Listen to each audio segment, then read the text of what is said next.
Yeah, I'll get the two teams.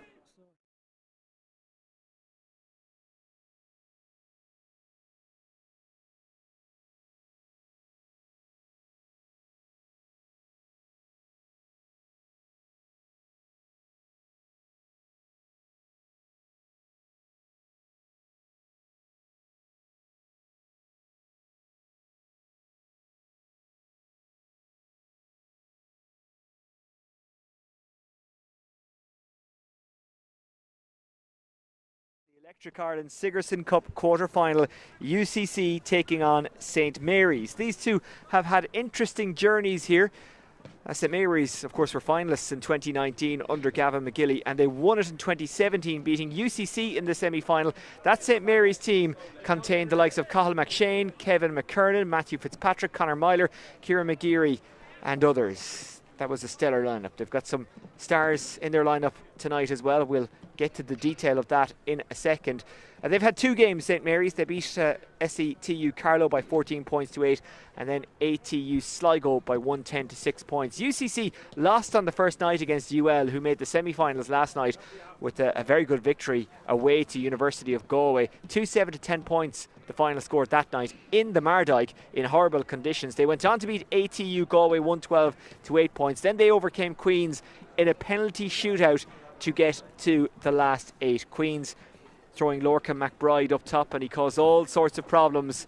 UCC conceding goals, and it's a bit of an issue, UCC and goals in this competition so far. Yes, they have got here, but they've only scored 1.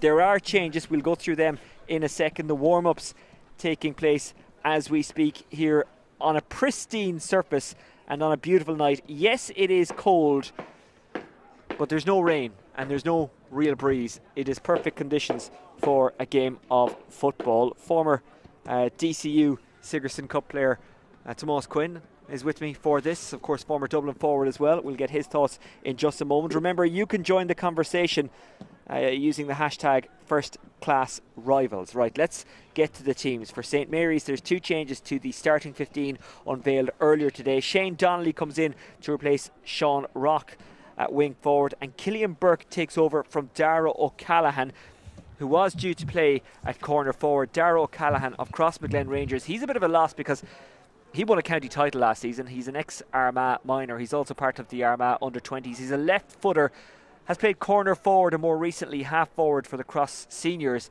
He's very much a regular for them. He's a great guy, great temperament, and maybe, just maybe, they're holding him for the kind of clutch moments of this game. But the temptation would have been to start him. They have resisted that temptation. Sean Rock replaced as well. Sean Rock of Silverbridge Harps in Armagh, the club of Jarlath Regan. Another man with an eye for goal. But he's been replaced by a very good player in the shape of Shane Donnelly, a fellow Armagh man.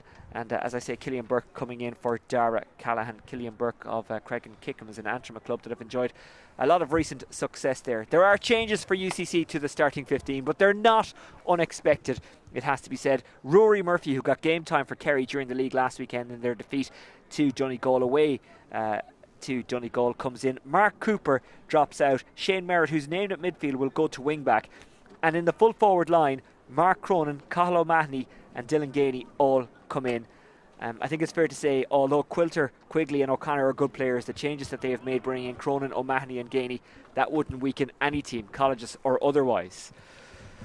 Tomas Quinn is with me for this match, and Tomas, I know you had a bit of a journey here, quite literally, with the traffic issues, but you are here, we're ready for throw-in. What are you expecting? Yeah, really looking forward to it tonight, Oisin. Yeah, ideal conditions, like you said. It's not too cold. Beautiful facilities up here in the GAA Centre in Abbottstown, and I'm looking forward to hopefully an open attacking game of football. I think the changes you just talked about there, the UCC full forward line, I'm really looking forward to seeing them. We've seen Cathal O'Mahony at this stage before in previous years, and he's a player with a lot of talent. I enjoy watching. Dylan Ganey as well. I know we saw him in a game. I think it was last year, and again showed a lot of talent. He's a real eye for goal. He's that type of forward. He has that intent to go for goal when he gets the ball, and I'd be very interested to see how St Mary's line up against them. Just in case you've never seen these two play before, St Mary's in the mostly maroon jerseys, UCC in what I think it's safe to say is one of the coolest jerseys in sport, GAA or otherwise. in the mostly red with the black stripe and the skull and crossbows. It sends a message, doesn't it? That is, it's class, isn't it? And it's one of those jerseys I think everyone in the country knows, and there's always someone in a club who likes collecting jerseys, and that's the one that people want to get. You see lads out wearing it in training. I'd say UCC GA officers a problem every year with jerseys going missing, I'd say. Well, Shane Merritt will go to wing back, but he will start in the middle as per plan because he always goes in for the throw up. Dropped in front of the back line against ATU Galway, so it's not uncommon for him to go back there. We're about to get underway. Barry Tiernan, by the way, is our referee. And as Tomás Quinn has told you, perfect conditions for a game of football. We're delighted to have you with us. And again, if you want to join the conversation, you can do so through the hashtag FirstClassRivals. This is one of two Electric Ireland Sigerson Cup quarter-finals going on tonight. We'll also keep an eye on the TU Dublin and UCD game. Fionn Hurley. It's a free in. Fionn Hurley, he didn't look around, he only looked forward there. An All-Ireland under-20 winner with Cork in 2019. One of a number of players who were part of that panel. He actually played for Cork in the McGrath Cup, so he's very much part of the plans of John Cleary. Not the ideal start for Cork at the weekend, but they can bounce back. They were beaten by Meath. The focus tonight, though, is on the college. It's on the Electric Ireland Sigerson Cup. And Shane Merritt is lining up the free. It is. It's always interesting for me, Oisín, to see the free taker on college teams, because you generally have 3 or 4 free takers from their clubs or possibly even their county team. So who is the one that kind of puts their hand up and wants to be the one to take it? And Shane Merritt's going to be the one, 45 yards, going through his routine at the moment. The breeze is at his back. It has the distance and it has the accuracy. That's a great start for UCC and Shane Merritt. Yeah, lovely strike. He took his time. You could hear some of the Mary subs asking the ref how long was he taking as he was going through his routine, but beautiful technique and very crisp strike, and he'd be very happy with that opening free to go over the bar from 45 metres. Goalkeeper goes long, that's Charlie Smith. Getting a strong fist on that is Brian Hartnett, but St Mary's win the free. Millen gets us going. Dara Traynor has played as a goalkeeper in the past for Monaghan at underage level.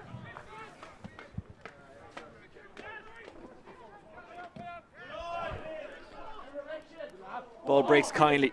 Grabbed by Smith. Easily saved by Dylan Foley.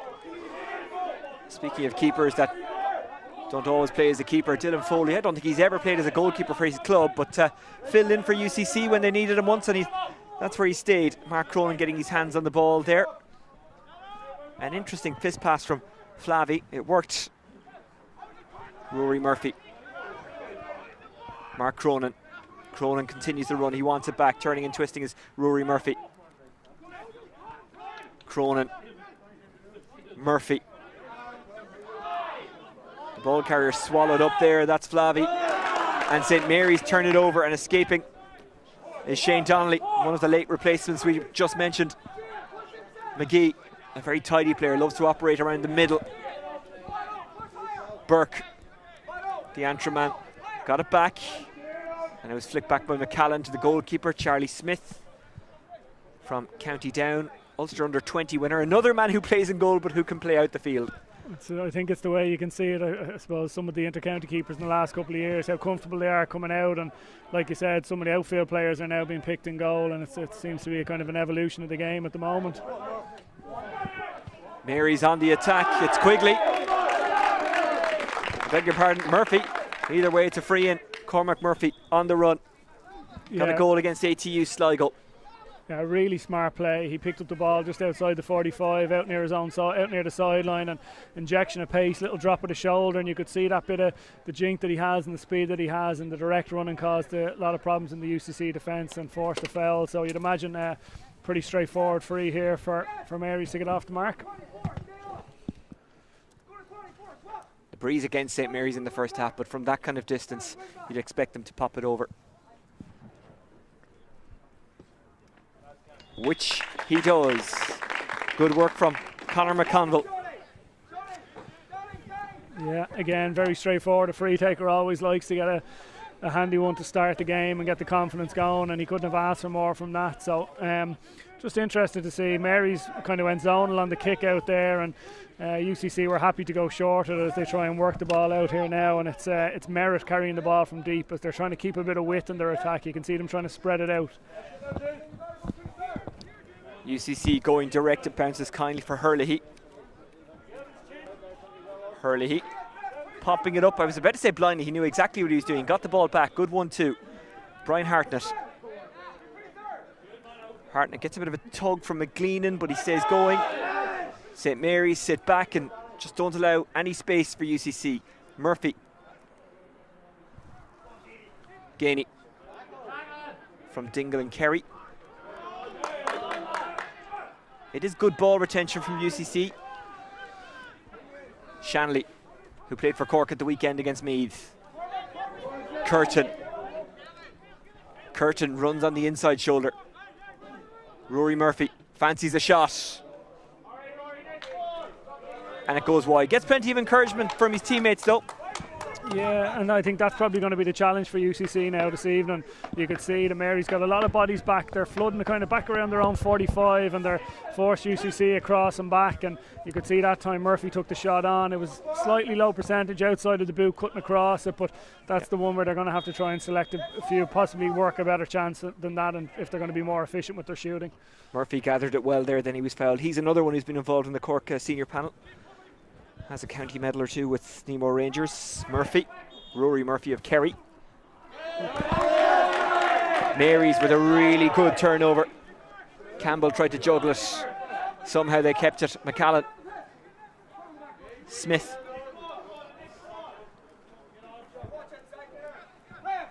Millen. The crowd growing as the game continues here. I imagine that many people were caught with the same traffic issues that you were. McCarville. McGee. Shanley following him all the way. McGee goes direct, but it's a free out. Yeah, I think Barry Tiernan there, the referee, just felt you could see he was looking up. He was looking up as he had the ball in his hand. I think he was waiting for the perfect run inside and probably just took an extra step too many. I don't think he was expecting that call, and it's a soft turnover.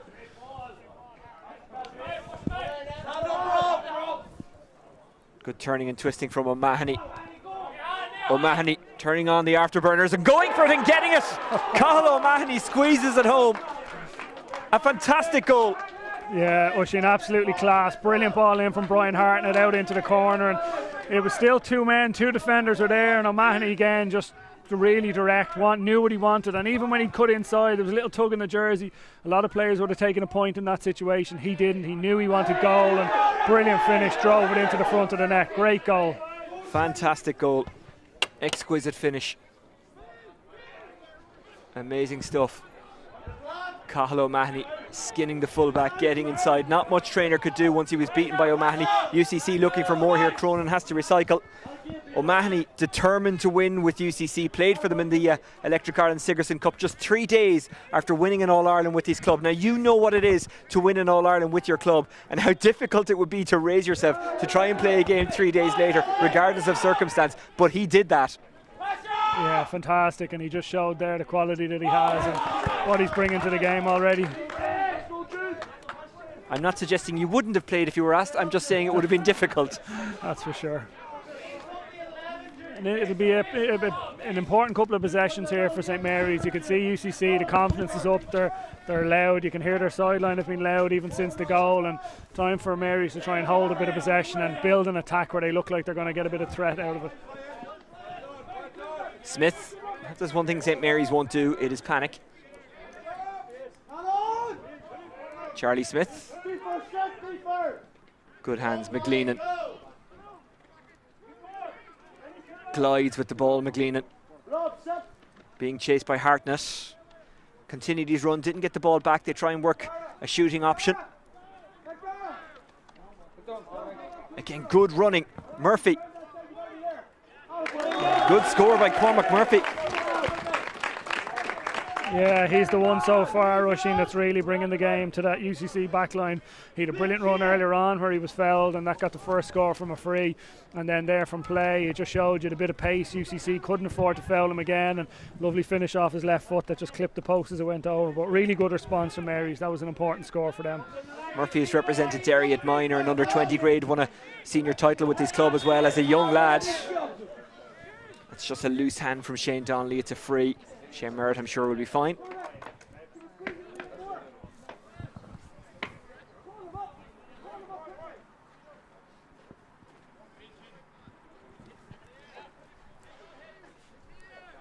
UCC's medics hope they're not too busy tonight. Speaking of UCC's medics, Dr. Con Murphy, the icon, the legend, he's here tonight in a watching brief. He's probably earned that at this stage, Oisin. What do you think? I think so. Hartnett, the original performance coach, I think it's fair to say. Gainey's shot was blocked, but it goes out for a 45, so it's not a complete loss for UCC. I think getting the block in there was Michael McCarville. Yeah, very strong defensive play, but it was interesting. That was another really good direct ball inside from UCC midfielder Brian Hartnett. He was the one that gave the ball in to O'Mahony for the goal, and that was another really well placed ball in. And you can see he's keen to try and get early ball into his full forward line before Marys can get other defenders back to support them. Great block by McCarville, one of the Monaghan contingent here. Son of the great Jerry, nephew of Banty. Obviously he's won county senior titles with Scottstown, was a Electric Ireland Ulster minor winner back in 2013. Dara Traynor, another one of the Monaghan contingent. Not a goalkeeper, as I said earlier on. That's one of the other Monaghan lads. The cold getting to me early. Shane Merritt, who takes his time, but is it worth the wait from a UCC point of view? Well, they might be able to work something. It's more by accident than design. Waiting to get it out is Gainey. Doesn't come to him cleanly, but he does make it his.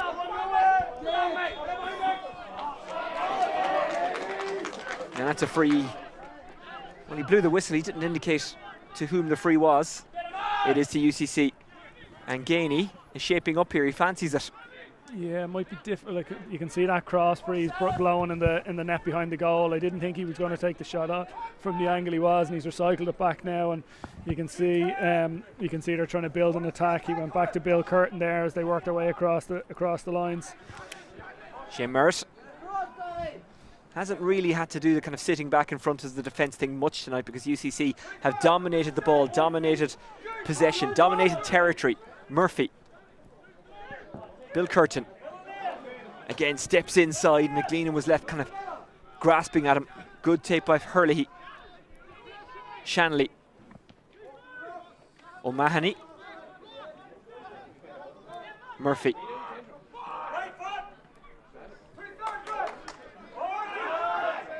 Merritt had a look. Great tackle by Danny McGee. Fantastic turnover. McLean hasn't got too much to aim at because everyone in maroon is covered. Traynor loses it in contact. Curtin, good foot pass, nice turn by Cathal O'Mahony. Wants it back from Hartnett. He overcarries it and it's a free out. It's an interesting dynamic here off the pitch. We're obviously right behind the St Mary's subs. They're making a lot of noise. It's great to hear them supporting their team. But the UCC bench are now beginning to respond to that to try and outdo them noise-wise. Well, they could not respond. What a hit from their wing back, number 7, Bill Curtin. It was a brilliant bit of play from both sides. There was a couple of turnovers either side. The ball was popped off to Mary's fullback, Dara Traynor, coming at pace, and in fairness, Curtin caught him right on the shoulder and stripped the ball all in one movement. Fantastic technique in the tackle. Good take by Donnelly. O'Mahony following him all the way. Donnelly doesn't get enough on that. Campbell follows it in, but he's not going to get there. Dylan Foley, cool as a breeze. Saved the 14th penalty, I think it was, that was taken in the shootout between UCC and Queen's, a game that UCC looked like they were okay in, and then Queen's came back, but UCC showed that Billy Morgan type meddling, did what they needed to do. Here's Hartnett, didn't catch it right.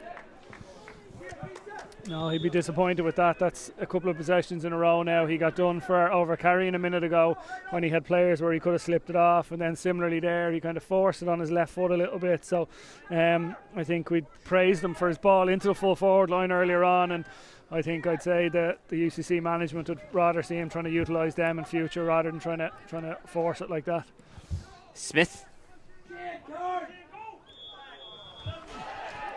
Referee spotted a push or a tug or something off the ball. It is a free to UCC. Hartnett. Murphy follows the ball, gets the ball back. Flavy does the clever thing and just fists over the point. Yeah, clever thing, I don't know. For me, you'd have kept it going, wouldn't you? You'd have gone for goal. When you look, you can contrast that with what Colin Mahoney did when he was coming in. He in fairness, there was a slightly more acute angle there, but possibly he could have been a bit more adventurous. He was coming in, he was unimpeded, and a possible goal chance. But look, he took the point and extends the UCC lead.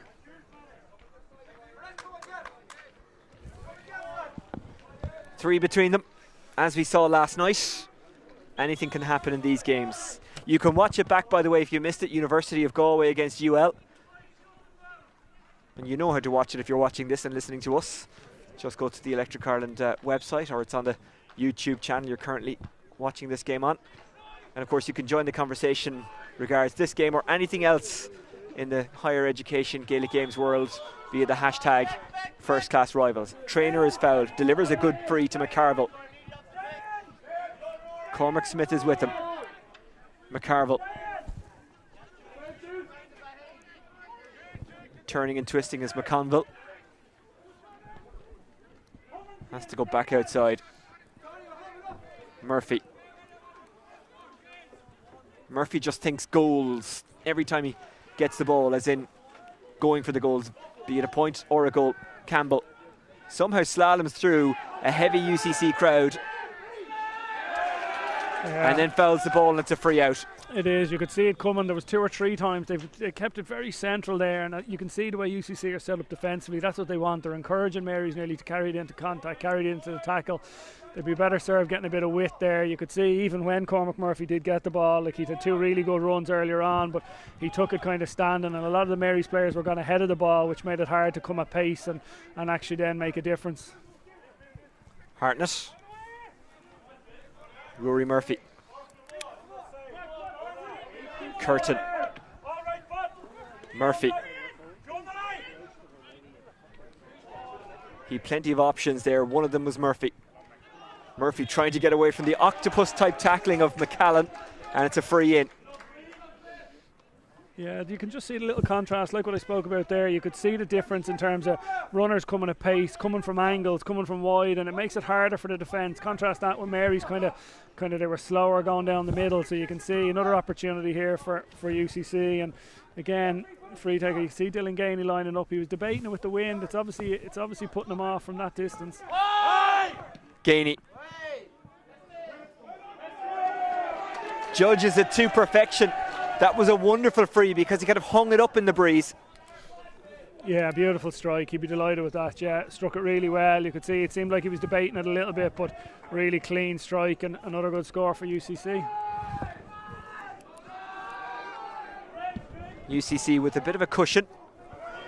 And that's a poor kick out. Murphy intercepted it, tries to get away from McGee. Murphy. Good foot pass. O'Mahony. UCC using the ball so well. Murphy trying to battle to get it back. Cronin there as well. Free out for St Mary's. UCC do have the breeze at their backs. I know it's a cross breeze, but the elements do favour them in the first half. For St Mary's, are they right to be as cautious as they are and then maybe come out of themselves a bit in the second half? Yeah, it'll be interesting to see if it's a tactical thing or it's a conditions thing, but UCC are definitely looking to kick it more. They're looking to get it inside, and whereas Mary's are getting more bodies back and leaving a much bigger gap to their 2-man full forward line. But the problem they have is they're carrying it slowly up the pitch. They have very few kick passes. Sliding onto that one is Murphy. Free. It's a free in. Again, he's causing issues anytime he gets the ball. He is. He's the danger man, and his movement inside is excellent. And that's why possibly when you see maybe in the second half, if they do have the elements a little bit, but you would like to see them kick it a little bit more. And it's not as if UCC are playing a massive defensive system, so they have opportunities to get it in there. And if he gets ball to hand, like that ball wasn't the best ball. It was rolling. It was at his feet. He did well to win it, and then was fouled. But in an ideal world, he's getting a ball into his chest with an opportunity to turn and go with the goal.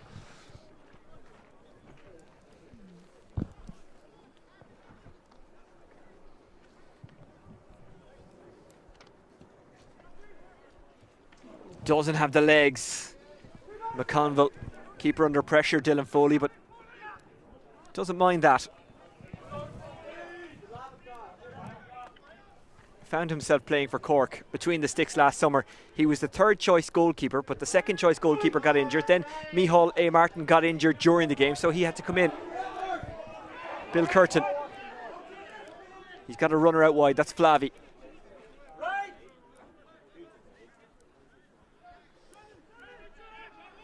Flavy gets it back. Oh. Good pass, nice turn out of trouble by Hartnett.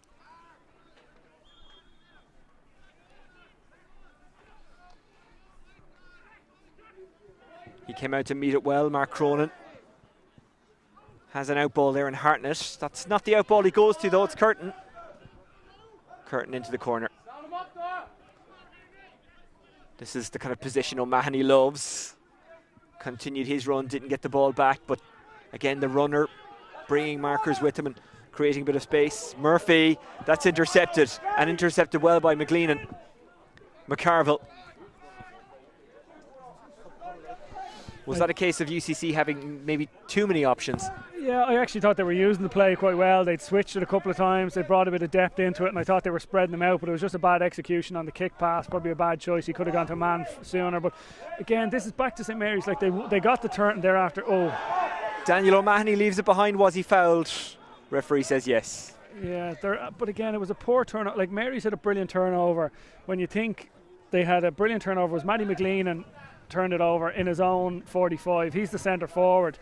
Brilliant turnover, but they took 3 or 4 hand passes rather than having someone where he possibly should be playing as an outlet ball to be able to kick it and move it down the pitch. And I think that was one of the challenges there. Even when they turned the ball over, great turnover, but they didn't do anything with it, and they've just turned the ball over themselves. So that's something that they're going to have to look at from an attacking perspective. Well, Gavin McGilly told the Irish News that their ambition each season is to go as far as they possibly can in this competition. Last year, they agonisingly missed out on making the knockout stages. They went down to DCU and then Maynooth with goals in the final minutes of both games. He says that they want to put that right this year. They have in some ways, they've reached the quarter-final, but they want to drive on. They've had a recent success. Yeah, and I suppose the nature of college competitions, Oisin, like it's a very new squad most years. I know that, like in terms of it freshens itself up, but obviously just with the natural evolution of people graduating and guys coming into the squad. So every year you'll have that freshness and you'll have that kind of new appetite, and that's obviously what we're seeing here this year. The injured party is up and running again. UCC up and running as well, looking for more scores. O'Mahony. Well taken by Gainey. Making the run there is Shanley if he spotted he wasn't. Hartnett. Almost every St Mary's player behind the ball at the moment. Just one left inside the UCC half. Murphy. Curtin. Calls the mark. But the referee gives the free the other way. I can only assume Barry Tiernan didn't see the mark being called, because it looked like a textbook mark. Yep. Bill Curtin was definitely outside the 45, delivered a really accurate kick pass in, and to me it looked like it was a very clear mark taken. I think it was it Dylan Gainey caught it, tried to raise his hand while he was under pressure, and maybe Barry just missed it and then felt he overcarried it. Shane Merritt watching on as McCarville comes forward, getting away from Hurley. Hurley doesn't give up though.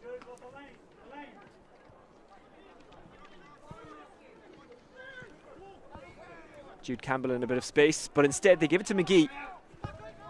Now it's McLeanan. Donnelly tries to keep it alive but can't, it goes wide.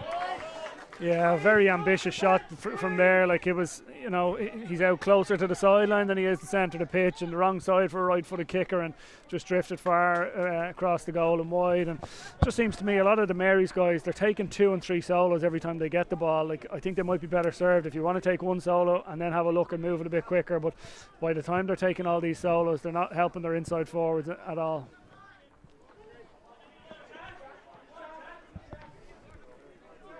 Jack Murphy goes long and direct. Goalkeeper fumbles and then recovers. Charlie Smith still under pressure. Spills it again. Gets a bit of help from Campbell. Campbell loses it. Good tackling from O'Mahony. He does the fancy stuff, but he does the hard work as well. And it's a free in for UCC. And that's a gimme to UCC. St Mary's coughing it up cheaply. It is, yeah. Now, again, credit to UCC forwards. They sniffed it from the first mistake there from Charlie Smith when he dropped the ball. You could see them in hunting, and he never really gained possession, and then gave a bit of a hospital ball to the corner back. And it was fairness. There was the UCC full forward line were putting serious pressure on, and it forced them to handle it on the ground. We saw Dylan Gainey go short from a free from this exact spot, but he's since kicked one, so it looks like he's taken this one on.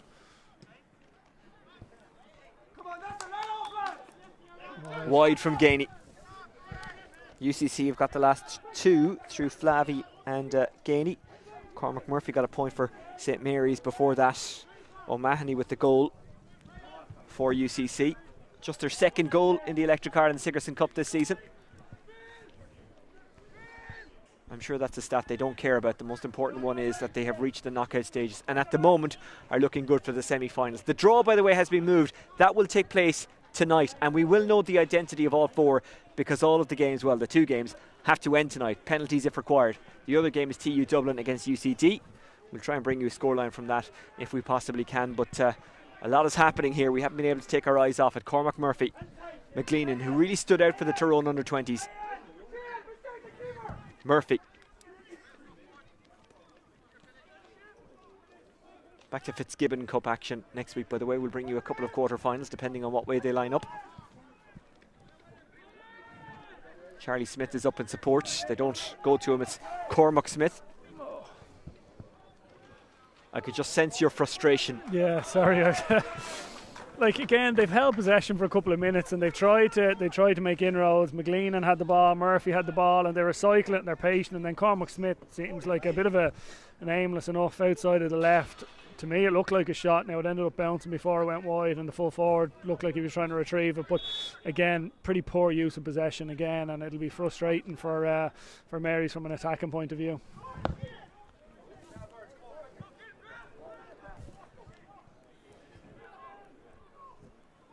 Damien Burke.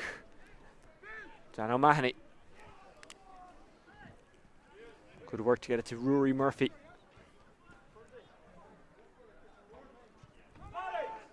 Jack Murphy had to work to get there, but did. Got away from Cormac Smith. A player from each side down. We'll come back to that in a second. In fact, the referee has stopped it now because the UCC player who went down picked up a bit of a knock, and that player is Jack Murphy. Yeah, again, he laid it off, and just a slightly late tackle came in, and you could see Barry Turner tried to. It was good refereeing, tried to play an advantage for a couple of minutes, but there was obviously none coming, so it was called back for a free. And again, I know we saw the first score of the game, a 45 kick by Shane Merritt, but I don't know if that'll be inside his distance. I'd imagine they'll look to work it short here, although Cathal O'Mahony is out, and he does have a serious strike of the ball. If he's there and placed on the ground, maybe he'll have a go, and it looks like he's going to have a go on his left foot. 2 points apiece in Grange Gorman. TU Dublin against UCD. Right foot even. O'Mahony. Wide. Yeah, it was a lovely strike actually. Again, absolutely no issue with distance there, and you've seen Cathal before in terms of he's got a kicking style where he can curl it, and that time he tried to kind of kick it straight on and drive it, I'd say, from a distance perspective, and it just tailed to the left, it just over to the left and wide. But yeah, again, they're still, like, they're UCC, while they've been the better team and they looked more threatening, they're still on the scoreboard, they haven't pulled away, and Marys are still well in this game. Fitzgibbon Cup latest, SETU Waterford 4 points, MTU Cork 2 points. That's Waterford, RTC, WIT and Old Money. I like that these two have stuck to their guns and have not changed their names. The Ranch and UCC. Makes it easy for us commentators, Oisin, not to be trying to remember the new designations. Hurley. Fine take. Murphy. Spills it out towards Flavy. Flavy was pounced upon as soon as he got anywhere near the ball. Somehow McGleenan steals away. How did a big man like that get the ball and sneak away undetected? Trying to hold up his man as Hartnett. He does so illegally. Free out. McDara Hines out to the goalkeeper, Smith. McDara Hines of Kilcoo was part of the All-Ireland winning panel. Good work by McGee.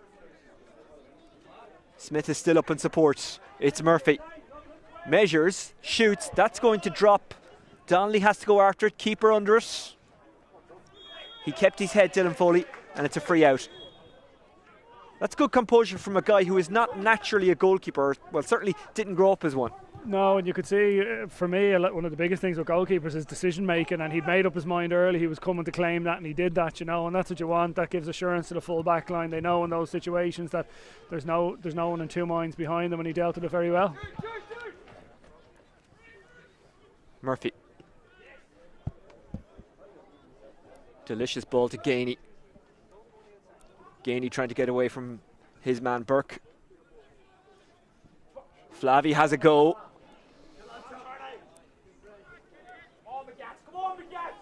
Again, if you just look at their shape, Oisin, I know it might be hard to see on camera, but they've nearly all their bodies back in their own half, and they've got two up, and again another soft turnover. They have no out ball. They've no one in that half forward line, in that midfield zone, that they can actually give a kick pass to, and that's where they're getting themselves caught out. They keep turning the ball over when they're trying to get out. They're using huge energy winning it back. Like when you think about it, we've seen Matty McGleenan getting 2 or 3 turnovers back there, but again, they just don't have that out ball, and that's where UCC are punishing them.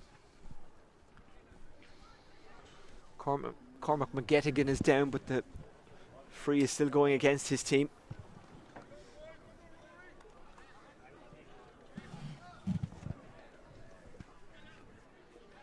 The pitch in great condition. It's effectively modelled on Croke Park. It's the same dimensions.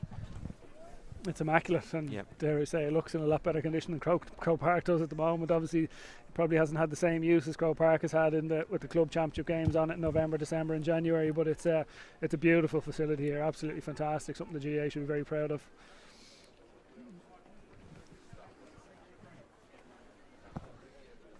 And 2 St Mary's players down. St Mary's, affectionately known as the Ranch.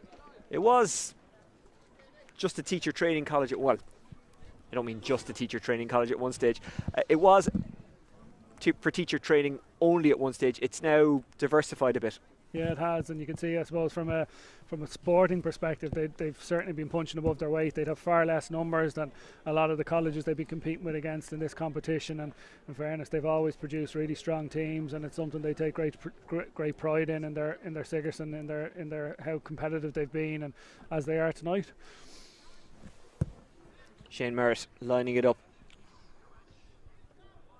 Yeah, this is nearly an identical spot from his first free, so I'd say he's trying to recreate that in his head at the moment, just a visualisation on his way up to kick it. A Senior A winner with Mallow in 2021. It doesn't have the legs, but it might cause issues. That's an important catch from the St Mary's point of view. McCarville, Campbell. McCarville is fouled, it's a free out. Strong stuff from McCarville.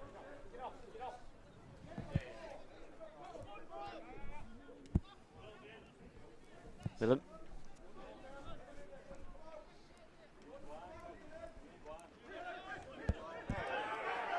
Burke.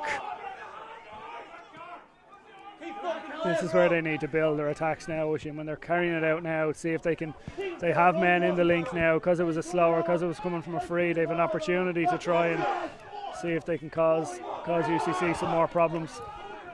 Here's Traynor. Spilled it, but into the path of Campbell, who lets one go and puts it over. They got a bit of luck there. Nothing lucky about the finish, but the way it fell to Campbell was quite fortunate. Yeah, and it was an absolutely beautiful pick-up when it did fall to him, because it came to him at pace. Dara Traynor spilled it when he was trying to bounce the ball. I'd say he was trying to bounce and slip it to Campbell, and it just didn't work, but Campbell stayed calm. Beautiful little jab lift up into his hand, and lovely finish on his left foot, and really, really good score for Mary's. Referee having a word with Killian Flavy. Is there to be a card? The answer is yes, a yellow. Flavey is followed by Campbell. Jude Campbell, who played minor for Tyrone. Rory Murphy. Good turnover. It was really casual stuff though from Murphy, most unusually so. Here's McGleenan. Free in. Again, it's hard to, like, we're watching it in real time here, and I don't know whether, for a second I thought it might have been a deliberate trip, and a deliberate trip's a black card. I don't think Barry Tiernan's going for it, but I think it was that the push looked so obvious. That's probably what he gave it for. Possibly, yeah. Again, brilliant turnover from McLean, and I think that's his at least his third turnover in the game, and his work rate's been savage so far. That was the one he's had furthest up the pitch, and you could see when he won it. Obviously, then he was in a position to actually be a threat then for Marys, which is I think they'd be better served trying to have him force turnovers up there rather than inside his own 45. Charlie Smith from Mayo Bridge yet to score tonight, and the wait continues. And that's half time. 1-3, plays 3 points. St Mary's will have the breeze at their backs in the second half. Tomás Quinn, what have you made of it?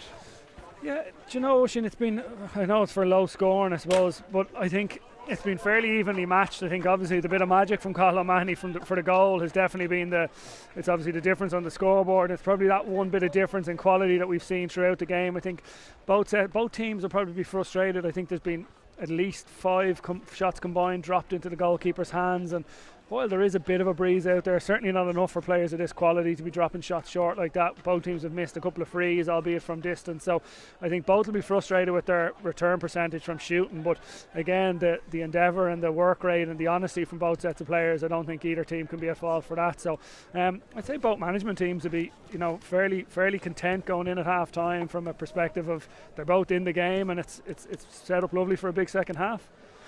Well, Shane Merritt got us underway with a long-range free for UCC. That put them 1 point to no score up. McConville then equalised from a free for St Mary's. Cathal O'Mahony got a great goal after that to give UCC a real boost, but they didn't really kick on from it. Cormac Murphy, who's played well for St Mary's, got a point to reduce the arrears. That was followed by 2 in a row for UCC, 1 from Flavey, 1 from Gainey, and then Campbell got the last point of the half for St Mary's. A great pick-up, a great strike, but he was fortunate in how the ball fell to him. Trainer effectively fumbled it, but into the path of Campbell. I'm sure that he'll say he meant it.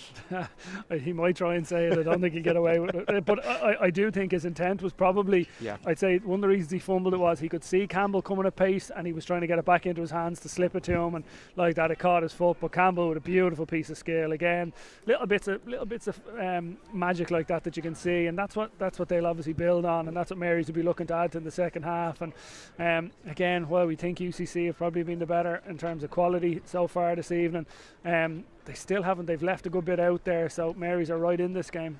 Well, the latest we have from the other game going on at the moment in the Electric Ireland Sigerson Cup quarter-finals is 2 points apiece still from TU Dublin and UCD, and Waterford still leading against MTU Cork in the Fitzgibbon Cup, a game that Waterford have to win. We'll be back with the second half very shortly. We'll take a quick break. Remember, if you want to join the conversation, you can do so by using the hashtag FirstClassRivals. The draw will be made tonight for the semi-finals, so whoever goes through will know who they're going to face in the last 4. Last night, DCU, Docus Éireann, beat MTU Cork, and in our live game, and it was a belter, UL overcame University of Galway after extra time in Dangan. If you want to watch that game back, you can do so by just scrolling around the website and the YouTube channel that you're currently on.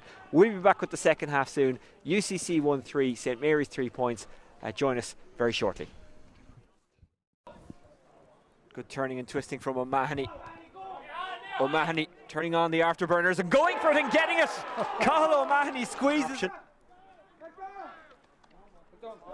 Again, good running. Murphy. Good score by Cormac Murphy. Follows the ball, gets the ball back. Flavey does the clever thing and just fists over the point. See some more problems. Here's Trainer. Spilled it, but into the path of Campbell, who lets one go and puts it over. They got a bit of luck there.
Making a change. What we know is that Niall Burns is definitely coming in, the Antrim man. What we don't know is who he has come in for or is coming in for.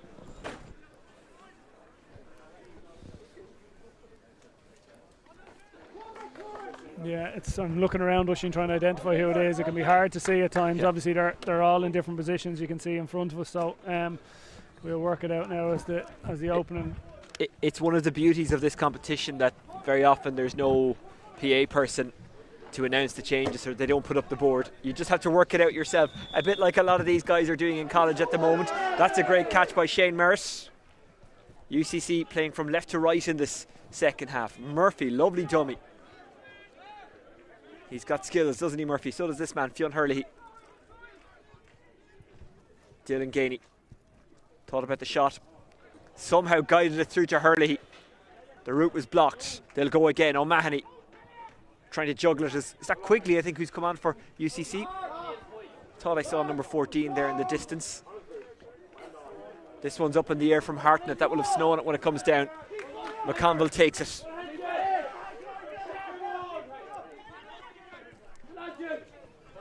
Campbell, he's got speed, he's got skill, he's got an ability to pass a ball. Burns has a runner inside. That was McConville, didn't go to him, went to McCarville. Good sidestep by McCarville. Is that a foul? Cormac Murphy plays on regardless.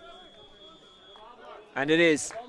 Good advantage by Barry Tiernan, the referee. It was, yeah, and in fairness, Murphy got his head up. I think he was aware he had the free and he had a look. I think he was seeing if there was anything inside, but there was nothing there, and he was happy to come back. And Charlie Smith is the goalie's after coming up and straight in front of the post, just outside. You can see the linesman pushing him back a couple of yards. He was trying to walk it up one or two, but again, distance-wise shouldn't be an issue. It's just whether he can get the accuracy. He was off target at the end of the first half, so he'd be keen to try and hit the target this time. Smith lines it up. I can tell you, by the way, that TU Dublin lead UCD 6-3 going into the second half of that game. No change to the score here, unfortunately for Smith. He misses. Yeah, another good strike, but that was the second one he's missed on the left-hand side. He kind of pulled it across his body a little bit, so he'll be disappointed with that one. Foley. Well, no better man to coach you as a goalkeeper than Billy Morgan. Absolutely, in all facets of the game at this stage. I'd say he'd teach anyone out there a couple of things, and it would be very beneficial to anyone. But yeah, absolutely, as a goalkeeper, it must be fantastic to have him there. It was ridiculous, and it was never going to happen. But I remember when he was linked to managing Cork City. That's how good a coach he is. That people think he could manage in any sport. Big association football fan as well. Decent player in his day. He might have brought, was it Dinny Allen? Who was it, the one that used to play a bit of both? Yeah, well, Dinny Allen, Dave Barry. Dave Barry might be the one I'm thinking of. Dylan Gainey coming forward as well. Hurley. Good dispossession there. Great dispossession. Yeah.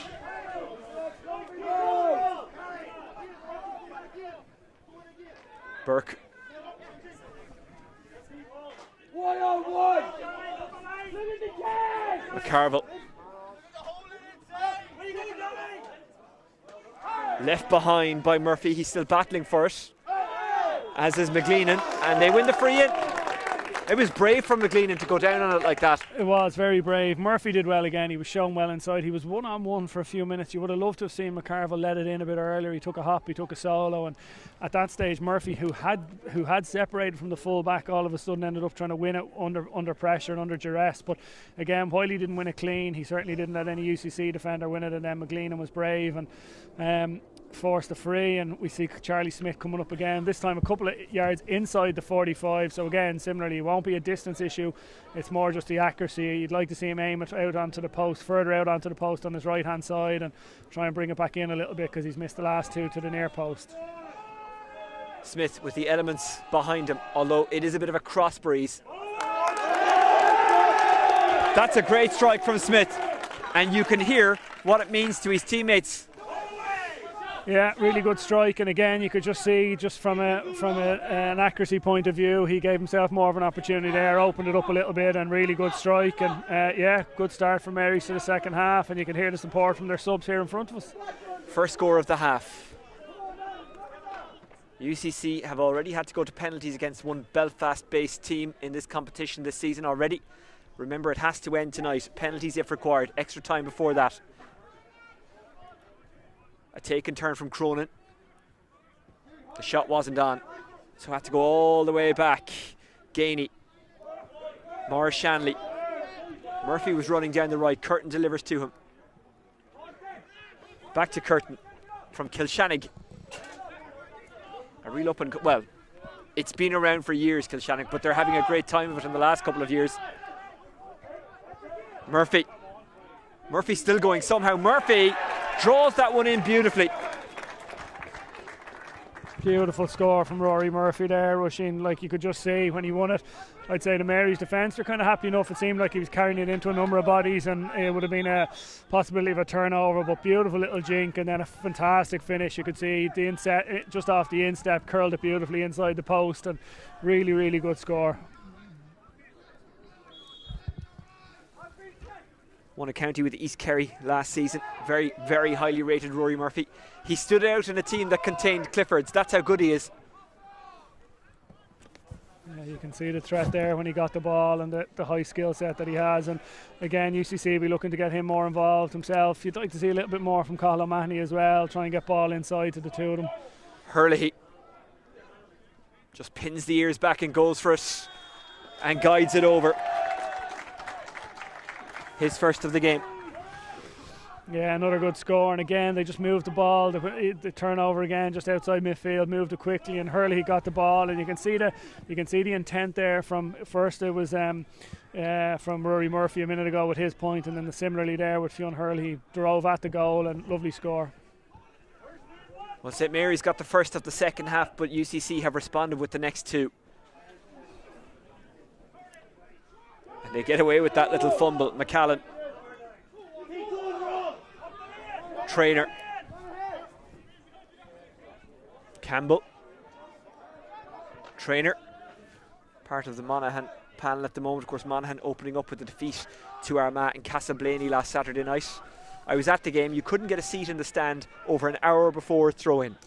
McCarville. Murphy. Has Trainer as a backup. Trainer. Good pace from Trainer. Trying to get inside Merritt.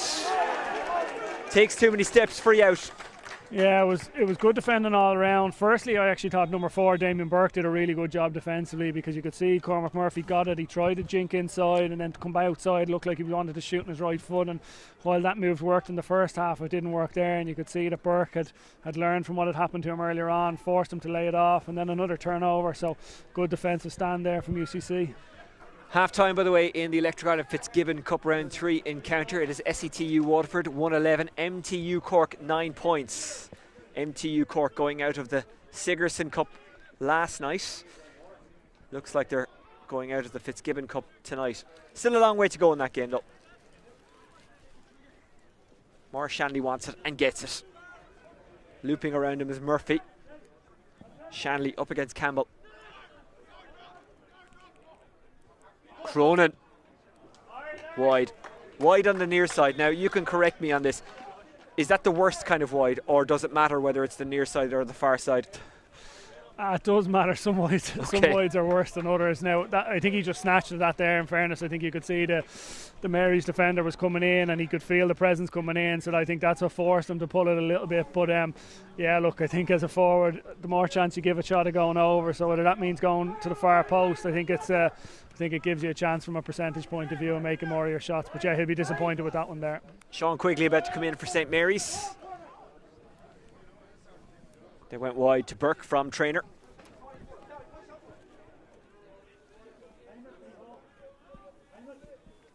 Burke goes long. Good ball out in front. Nice take by Murphy. Still a long way to travel to goal though. Burke is shadowing him all the way. Burke does well to hang on to it. Or Murphy, I beg your pardon. He was fouled. It's a free in. More good hard running by Cormac Murphy, and he wins the free. Yeah, he's been the standout forward for Mary so far. He's a threat every time he gets the ball, and again, he's got great balance, and the fact that he can carry with both feet, and he's willing to engage with defenders. And again, another free, and this will be an important one for Mary's after UCC kicked the last two from play. They're about to make the change.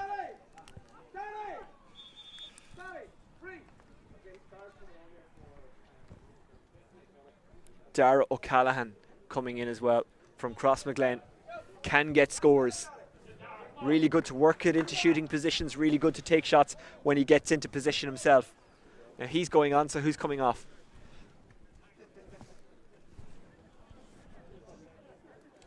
Is he going over to take the free, Oisín? They were keen to get him on before that free. He's a left footer as well, so... Yeah, you could see the management, there was an urgency there to get him on, so they obviously...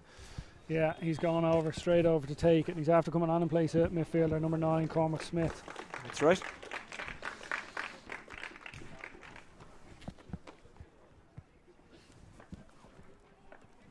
Does O'Callaghan make an instant impact? The answer is yes. That's what you want to do when you come into a match. You want to affect it positively. That's what he has done. Yeah, that's excellent. And in fairness, that's good management. They identified the situation. They obviously knew he was going to come on, and when they realised there was a free in a scoring area that would have suited him. We've just seen a great catch from a kick out. Charlie Smith, the Mary's goalkeepers, after making a brilliant catch from the UCC kick out, and he sets his team on the attack again. Well taken by Burns. O'Callaghan looks composed on the ball, doesn't he? Just as I talk about a St Mary's player being composed, another one kicked it wildly, but they get away with it. Campbell, Hines, McGee. Murphy made the run, he wanted it, he didn't get it. Here's McCarville. Lovely skill by McCarville, and an even better finish. That's his first of the game. What a way to get off the mark. Yeah, absolutely fantastic score. Really brilliant bit of skill there. He faked it, made it look like he was going to pull the trigger. The UCC defender committed to a block, and he pulled it back beautifully. And then the most important thing is, once you get the dummy solo, it's all well and good, but you have to finish it, and he did that, and it was a brilliant point. And again, really good response there from the Marys to get the last two scores. They're back to within 2. 2 in a row for UCC before that, then 2 in a row for St Mary's.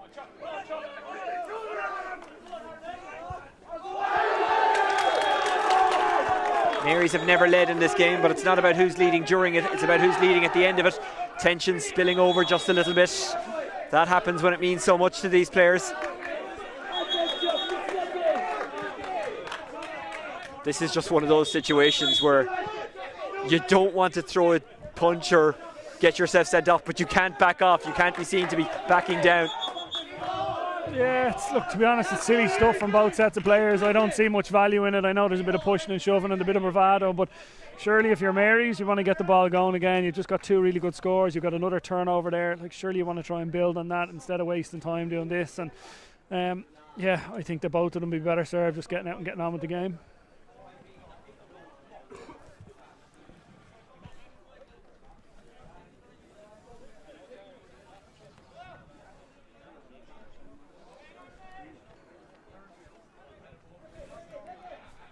Will it be the old yellow card for each team?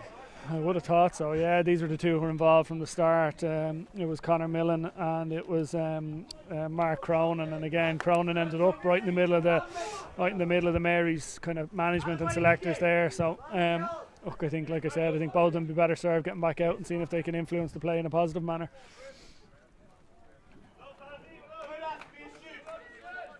Over the years, St Mary's have always shown a great spirit. UCC have made a change. Killian Flavey. Yeah, number 35 is after coming on there. 35 is Michael O'Gara from Austin Stacks and Kerry.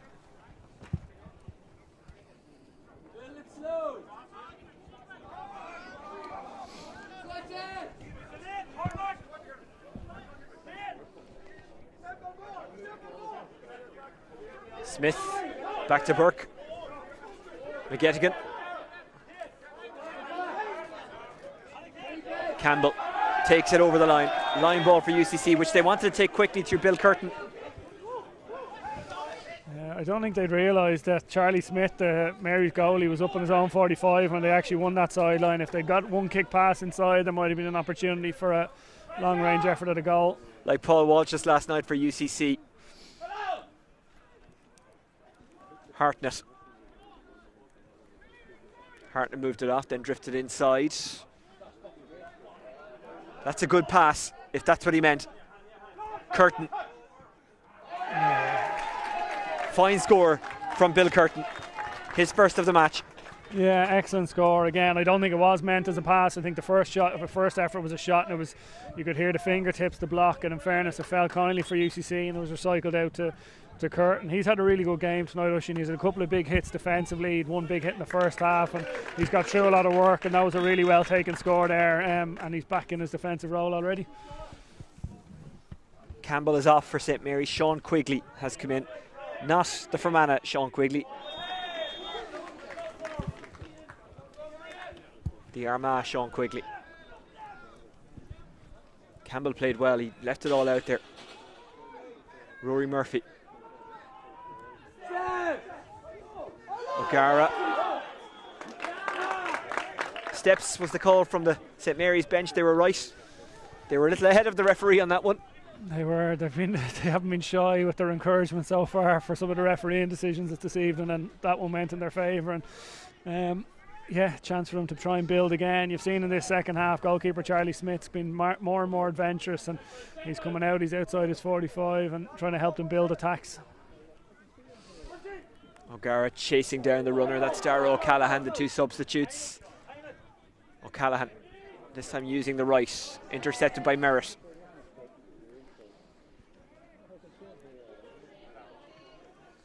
Shanley. UCC run it out.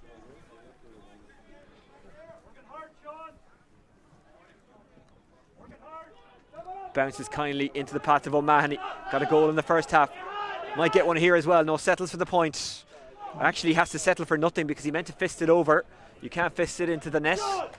No, he took a big hit as well. It was one of those, he put the, in fairness, you can see the injection of pace he has over the first couple of yards, and again the intent, he was driving at the goal, and I think he was running out of room at the end line, and he'd a man too much in front of him, so he decided he was going to try and fist it over. Didn't make the connection he wanted and into the goal, and as you said, that clearly doesn't count, so free out for Mary's.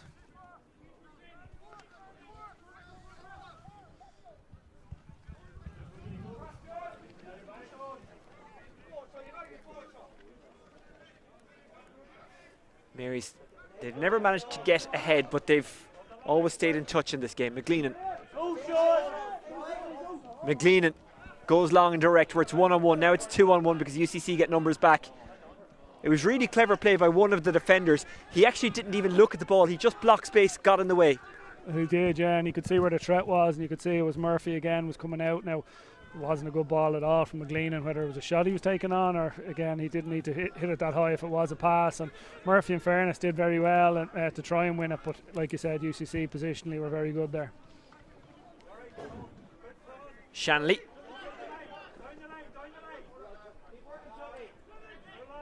Curtin was standing statically, so he gives it to the man running off the shoulder. That was Hartnett. Good pass by Hartnett. Good finish by Gainey, or was it? No, it wasn't. It's a wide. You'd have fancied him from there. Yeah, you did, and again, you could see he'd no issue taking the shot on. There was no hesitation, and he was a little bit frustrated. You could see by his body language after, it frustrated him that he missed it, and yeah, a bit of a let off there for Mary's.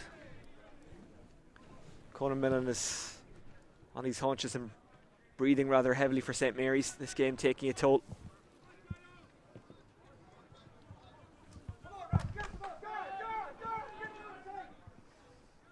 Smith chasing after it is Jack Murphy.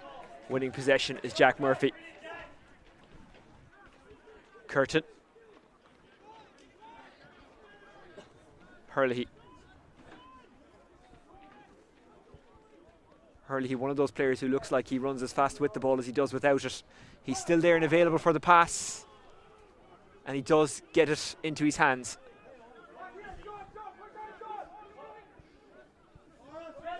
Gainey. taken well on the run. Trying to boom it over is Rory Murphy. He's second of the game. If it goes over, it does. Great strike by the Kerry man. Yeah, again, you said earlier he's highly regarded in Kerry, and you could just see there the bit of class came through, and he knew, full of confidence, right foot, beautiful technique straight over the bar, and really nice score. St Mary's have to work it out. 4 points the gap. 12 or so minutes plus injury time to go. It's not looking particularly good for them.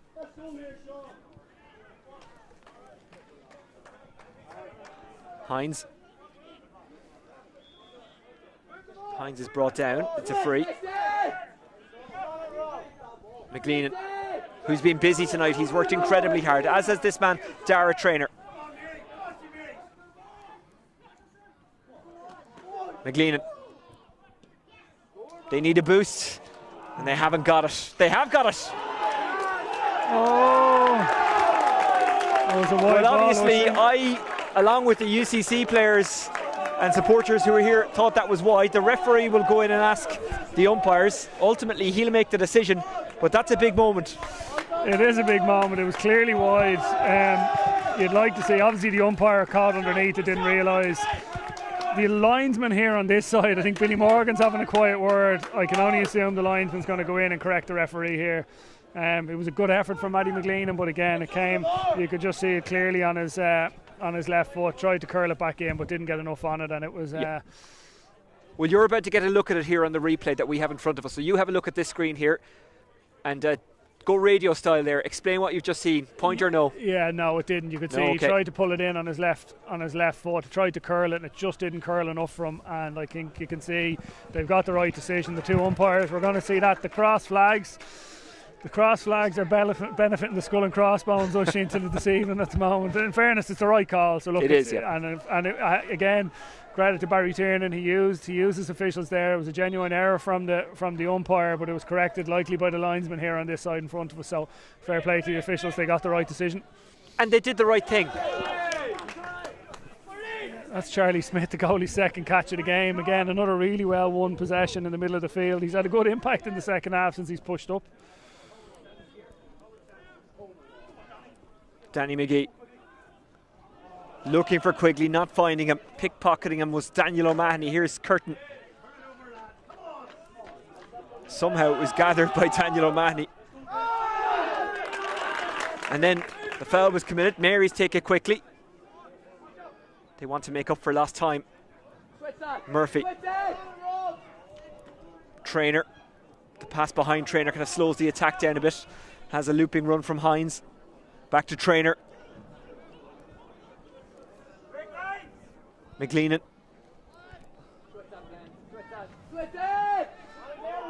Well taken by Millen. O'Callaghan still going. O'Callaghan. Can he squeeze this one over? Foley fumbles. It falls luckily for UCC. Well, maybe I'm harsh by saying he fumbles. He got his hand to it and guided it into the path of a teammate. He did, and like we said in the first half, he knew what he was doing. He was coming. If he wasn't going to claim, and he was getting something on it, and he did enough. And again, like I said earlier, the decisiveness was something I'd be keen to see from a goalie, and I thought he did well there. And again, helped the situation for his team. TU Dublin 10 points, UCD 8 points. 8 minutes left in Grangegorman, just down the road. SETU Waterford 112, MTU Cork 12 points. That's the latest in the Fitzgibbon Cup. Also in the Fitzgibbon Cup, DCU 7 points, SETU Carlow 5 points. There's only 18 minutes gone there. McGettigan. Murphy. Traynor. Has a pop. Gets a point, and a good point as well. An important score from the Monaghan man.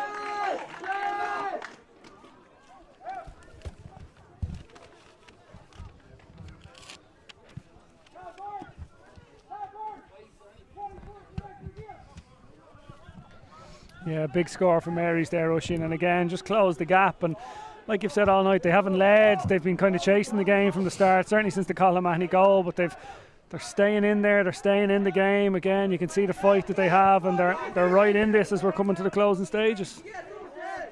Just to remind you that TU Dublin UCD game is a Electric Ireland Sigerson Cup quarter-final.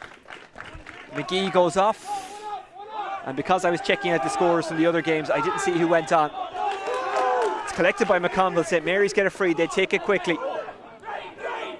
Drive is the shout at McConville. Murphy. Millen. Trainer. Watching on as it was flicked. Trainer received it. Trainer offloading it well out of the tackle. Quigley. Ronan McGrath is in, by the way, for St Mary's. Ronan McGrath of Byrne in down. Murphy.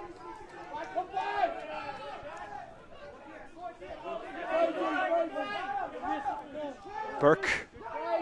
Smith. Smith has to go outside. They're showing good, they're showing good patience, Oisin, going across and back, and it's whether they can actually punch a hole and find that little bit of space to take a shot. Will the shot come from Quigley? Perhaps McConville. Maybe, just maybe McGrath. I think he does the wise thing by passing rather than shooting.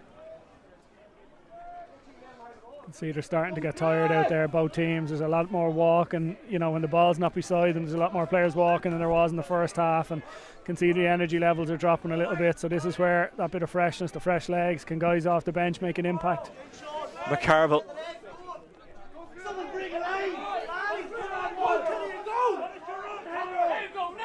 Trainer moving forward with purpose. Popped it off to McGrath. Can they work a goal here? Trainer. Foley somehow grabs it, but it's a 45.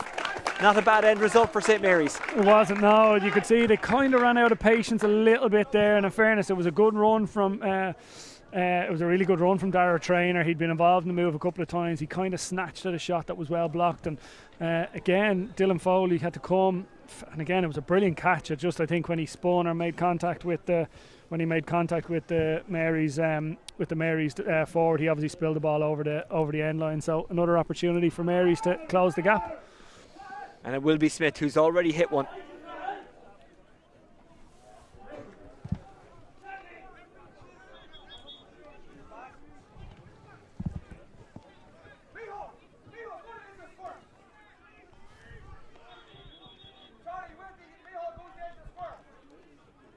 You can hear the Mary's management are sending big Micheál McCarville, number 8. They're telling him to get into the edge of the square, telling him to put it in case it drops short, but it certainly has the distance.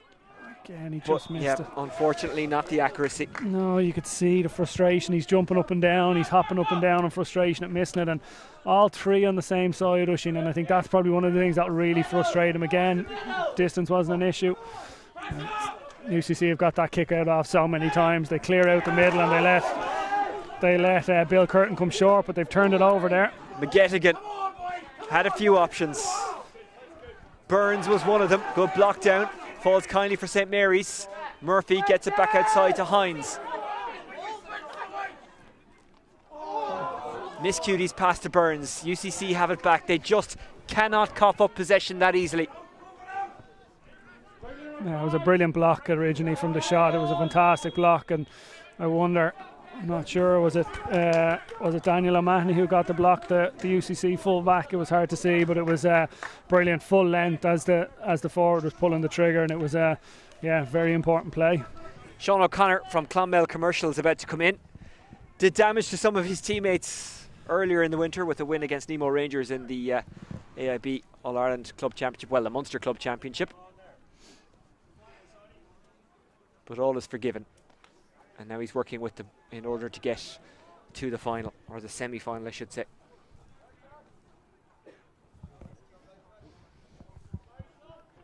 Up until tonight he'd scored the only goal for UCC so far, if you take the penalty shootout out of it.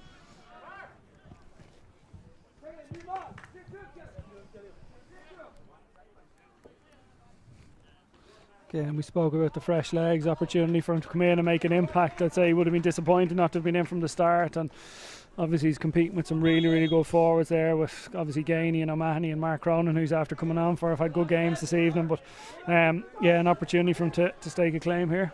Mark Cronin goes off. One of the Nemo players I was talking about that he would have played against. Both of his brothers also played for Nemo. The Cronin's a strong Nemo family. That's a good dispossession. Great work from Millen.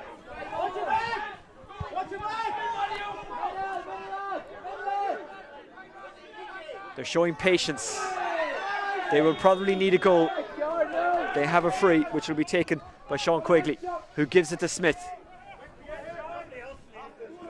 Is it time for St Mary's to just all move up en masse now, Tomas? Yeah, I think that like they have started. In fairness, they've been the ones pressing for the last couple of minutes. It's places like this where they can inject a bit of pace and not all get ahead of the ball. There's a lot of bodies ahead of the ball now, filling the space inside the 45. Like there's no one. I think Mary's have 13. They've 12 players, including Cormac Smith, and that's just a bit of a hope. Hit and hope, but sometimes they work out. This one has. It was blocked down. McConville got it, but UCC just had too many bodies in the way.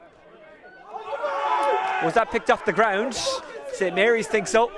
Well, the referees and their substitutes bench in front of us definitely think so anyway, but it's again, it was, you just saw they got a lot of bodies ahead of the ball, kind of ran out options. Cormac Smith put it in, and in saying that, UCC haven't been able to pick them off on the break. You think in a situation like that, when they're breaking out with the ball, they haven't been able to, because at the moment you've got 2 defenders and 2 forwards in the Mary's half. That's it. So if the ball does break, there's a high chance that UCC will get a goal, or certainly a score out of if they can get it down the pitch quick enough. But yeah, in fairness, Mary's are pushing on. They're pushing everyone on. Louis Hughes coming in from Graymore, St Mary's in Armagh. Another one who's represented his county underage. Could he be the man to come up with the moment of magic? Well, McCarville got the ball and released the shot, but UCC knew exactly what was coming, so they knew if they just got bodies into the square and defended that kind of central area, chances are they'd stifle St Mary's, they'd stop St Mary's. They have done for now, but the job isn't done yet. The linesman in front of us is frantically searching to see what Mary's player went off the pitch, because play has continued. There is one gone off at the back behind the goal, just in case we'd 16 men on the pitch for a few minutes, but he's clearly gone off. He's a physio helping him off the pitch. Burke. Hines has to go back outside to the new man in. That's Hughes. Again, they go with the high diag. Foley deals with it really well, and it bounces kindly for red and black rather than maroon. That could be that. It's a free out for UCC. Foley was decisive there. Again, 100% Ushin, and he came and he knew he was punching it. He didn't try and catch it. He just wanted away from his goal, and that was a strange free from referee Barry Tiernan to call that back there. UCC had the ball and they were breaking out, and he pulled it back, and there's no one in the goal. Whether they actually take a shot on here, Charlie Smith is just getting back, but I'd say they'd be happy enough now to kill a bit of clock and take their time, and I'd say you'll see Colin Manny. It looks like Rory Murphy's gone over to take possession of it, but it's an ideal situation now for UCC. The free allows them to, although Barry Tiernan's asked them to get on with the game, he's not going to stop it for a cramp, so they're going to have to play on. It's a free to St Mary's.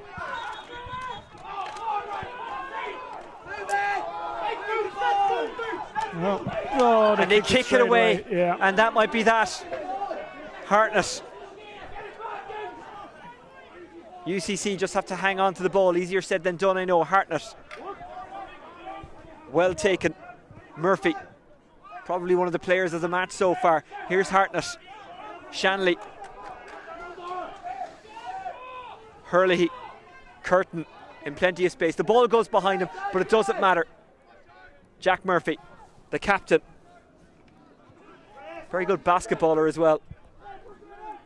Yeah, they seem like they're content enough to keep possession at the moment. I'd say only if it's really on will they push forward in to try and get a score, but in fairness, Curtin's got through a mountain of work today, and he's playing possession well over there on the far side of the pitch. I thought it was the final whistle. It isn't. It is a St Mary's ball. I think it's a UCC free, is it? I think there was a foul originally on around the 45, is it?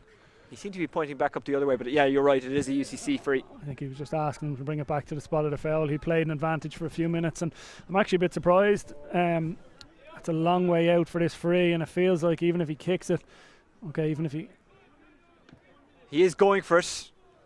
Is it to be the final point, the final kick? UCC keep it alive. They want to finish in style. It's Sean O'Connor off the woodwork. Shouldn't make too much of a difference. But he could have sealed it there. He could have. He did really well to win possession. Again, it was a beautiful strike from the free. I actually didn't think he'd get it as close as he did. And O'Connor did a really good job to win possession. And he'd be frustrated that he missed it. And the question is whether there's enough time for one more play.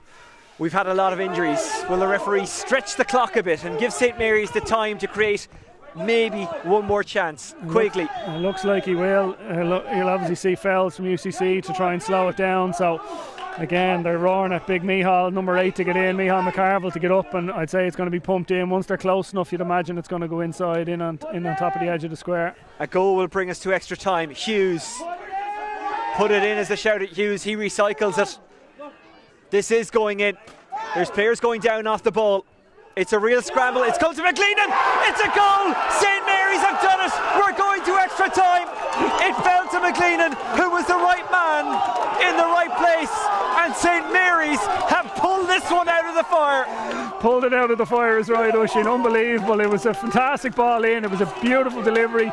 No one got up to catch it cleanly. And in fairness, when it fell to McLeanan, he took a little side step and absolutely buried it. UCC are sick. You can see it. There was a bit of pulling and dragging going on. There's still some going on now, and obviously emotions are high. Whether there was an off the ball hit there, I don't know, but you could see there were 2 players wrestling on the ground as the ball was delivered in. But yeah, really good delivery in. First of all, it gave them a chance. It wasn't one of these snow on it coming in. It was that angled ball hanging in the air, and whatever way, it just broke straight to McLeanan. Beautiful sidestep and finish. Yeah, excellent goal. And yeah, looks like we're going to be in for some extra football here now.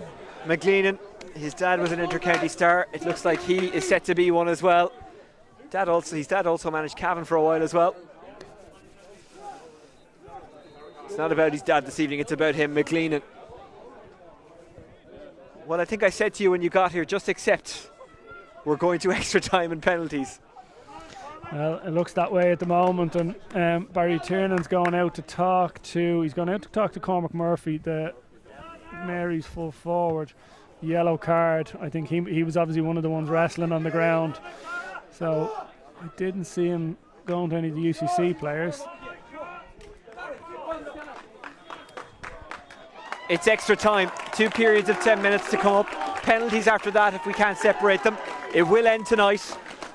But who'll be smiling when all this is over? Will it be the men from St Mary's, the Ranches are better known, or will it be UCC? That's a bit of a psychological... I know I'm going down the real cliched role here, but that's a real psychological blow for UCC to be in the position they were and then to lose it. Or, well, not lose it, but to have to go to extra time, to not win it.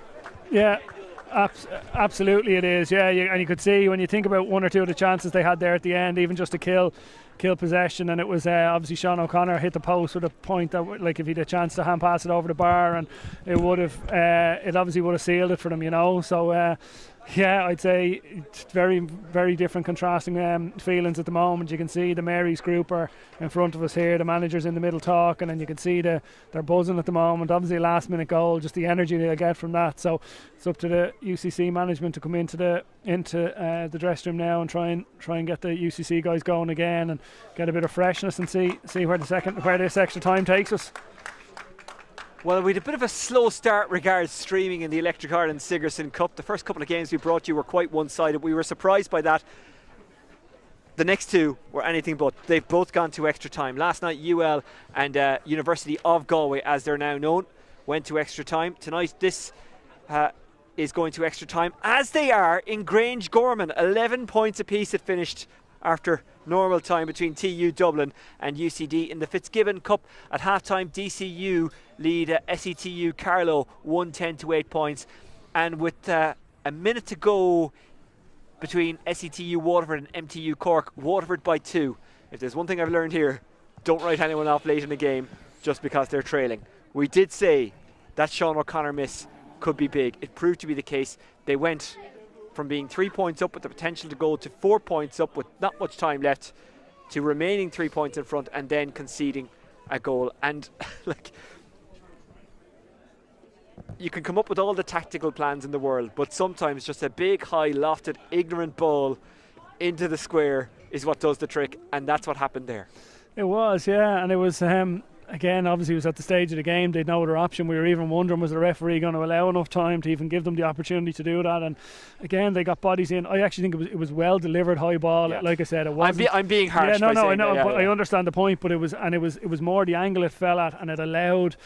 Again, there was so many bodies jumping for it. No one was ever going to catch it clean, and it didn't allow a defender to get a fist on it out of defence. And it was again just fell beautifully from Matty McGlean. But again, he kept his composure when it fell to him. Little sidestep inside, and there was no doubt about the finish. The minute he got in there was only going to be one outcome. And yeah, brilliant finish for his team. I see the coffee van is open in the corner, so I'm glad of that. Let's go down and get one. We'll take a bit of a break. We'll be back for the first and second periods of extra time and penalties if required here at the GAA Centre of Excellence, where we've had, if not an excellent match, certainly an excellent finish from the St Mary's point of view. 1-11 or 1-7 apiece it is finished here. And at Grange Gorman, I'm just trying to find out if that is a confirmed full-time. I think it is between TU Dublin and UCD. 11 points apiece. The Twitter account I'm following to keep up with that game says we are heading to extra time, so they're also heading to extra time. We'll keep you in touch with that. Stay with us, and remember, you can join the conversation via the hashtag FirstClassRivals. Extra time to come. It's going to be good.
we rock on. So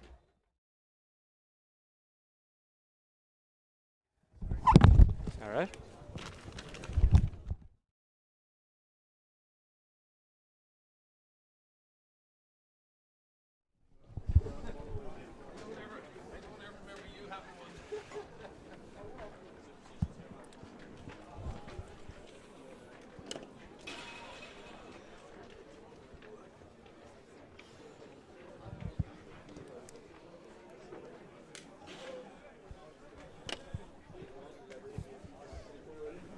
It's been another dramatic night in the Electric Ireland Sigerson Cup. Both quarter-finals going to extra time. TU Dublin and UCD ended 11 points apiece.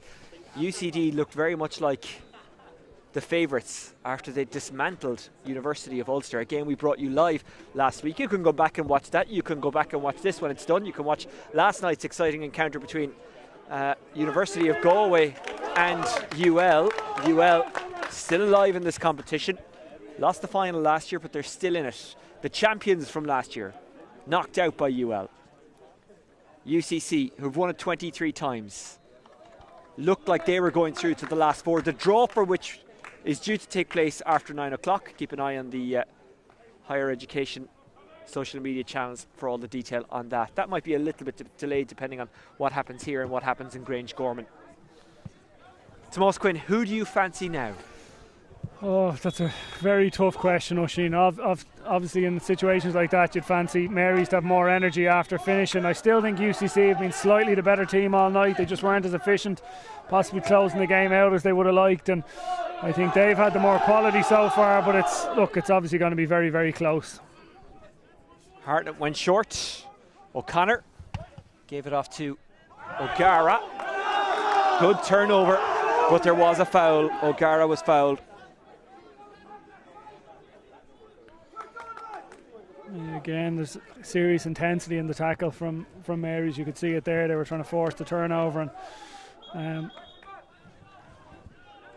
again, I think it's Cathal O'Mahony coming out. Again, he's a lovely strike at the ball. So from a distance point of view, I don't think he's still back far enough yet. The linesman trying to bring him back another yard or two. He's obviously keen to try and pull the trigger. Now he's not. He's going to go short.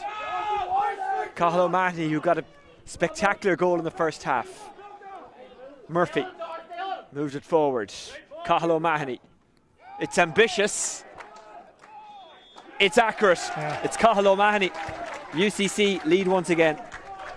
Yeah, really, really good score again. Well worked, and again showed a bit of intelligence there where he realised that when the linesman moved him back to the correct spot for the free, it was just outside his range, and he was willing to go short and get himself back involved in the move and kicked him back into the lead.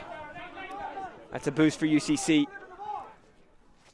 who will be desperately disappointed to have surrendered that lead they had deep in injury time. But let's give St Mary's credit. It was a high lofted ball into the square. A clever one as well. The angle it came at, it broke to McLeanan, and he finished it well. Dara Traynor, he's been excellent. He's breaking the lines again. Cormac Murphy. If that goes over, it's a stunner. That is a sweet point from Hughes. That's one of the best scores we've seen all evening, Oisin. Short kick out, brilliant run again. You're right, Dara Traynor has been heavily involved. Brilliant ball carrying, little layoff to Murphy. I think there was a little bit of silence from the subs here when they realised Hughes was going to pull the trigger from the angle, but then what a reaction when he got it over, and brilliant kick, brilliant score. Time stood still for a moment. O'Gara, Curtin. Everyone else had the same idea as I did at the end of normal time. There was too much of a queue for the coffee. O'Mahony. Hurley. Slips, regains his composure, making a run off his shoulders. O'Mahony, Daniel O'Mahony that is, but it's Gainey. Gainey, he's a shooter. Again, Dara Traynor, we praised his efforts going forward there a minute ago to set up the score, and this time it was in his defensive work, and you could see when Gainey got it, he wanted to shoot, realised he was under pressure and had to take a bounce and force himself wide, and again never got the curl to bring it back around. But credit Dara Traynor for brilliant defensive work. Recycled well by McCarville. Burke.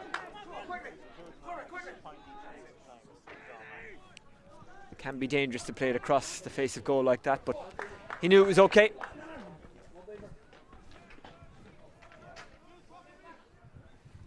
Running it forward again was Sean Quigley.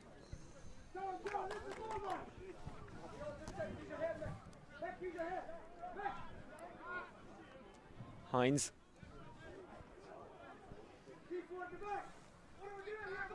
Burns.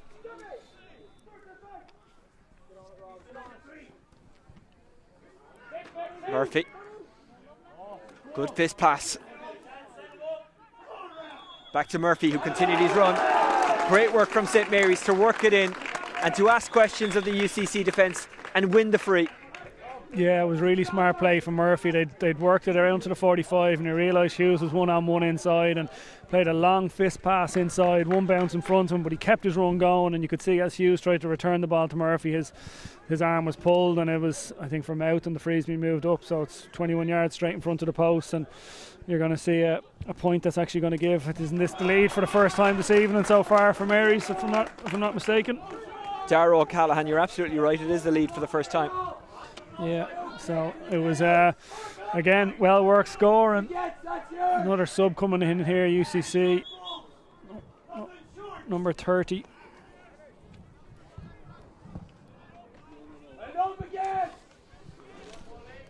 Alan Deneen from Rathmore, recent All-Ireland intermediate winners.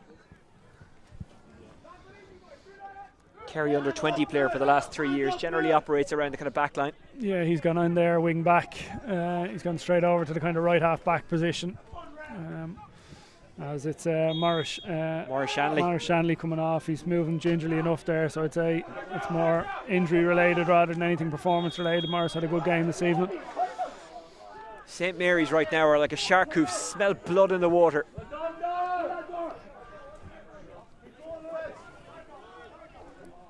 Yeah, Maurice Shanley is stretching away. You can't see him, but we can from our commentary position. John Cleary, the Cork manager, will hope he's okay. They've got a big game coming up this weekend. Jack Murphy.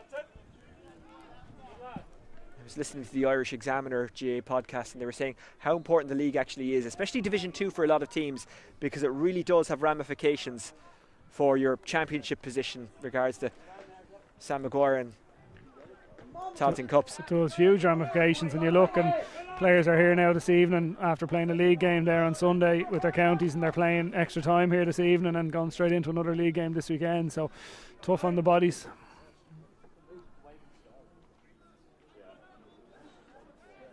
Gainey.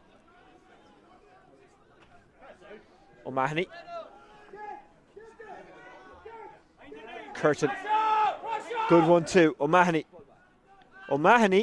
Are they taking on shots that they weren't taking on before? Are they gambling unnecessarily? Yeah, to me, again, that's a force. Like, you have your full-back coming forward, did really well carrying the ball, a couple of little 1-2s. But in the first half, it felt like they were making better decisions, trying to get the ball into the hands of the likes of Dylan Gainey, Cathal O'Mahony, Rory Murphy, who's kicked 2 good scores. And that was definitely a forced effort. And again, that just energises. It gives St Mary's more belief that they're frustrating them. But that's a poor kick out and well intercepted. O'Mahony can't squeeze it over. And they are kicking with the breeze that they're back in this first half of extra time, keep in mind. Yeah, that was a poor finish from Cathal O'Mahony. Did really well to steal the kick out. He kind of nearly feigned as if he wasn't interested, he wasn't watching, and when the minute he saw Charlie Smith trying to open his body and chip it to the right half back spot for Mary's, he went in and got the steal, but then he took the shot. He was slightly off balance hitting it and dropped it short into the keeper's hands. A confirmed full time from the Electric Ireland Fitzgibbon Cup round 3. SETU Waterford, that's WIT in Old Money, 119. MTU Cork, that's Cork IT in Old Money, 20 points. Cork RTC and Waterford RTC and even older money. What would they call it when you played in the Sigerson Cup? Yeah, Cork IT, yeah, and similar.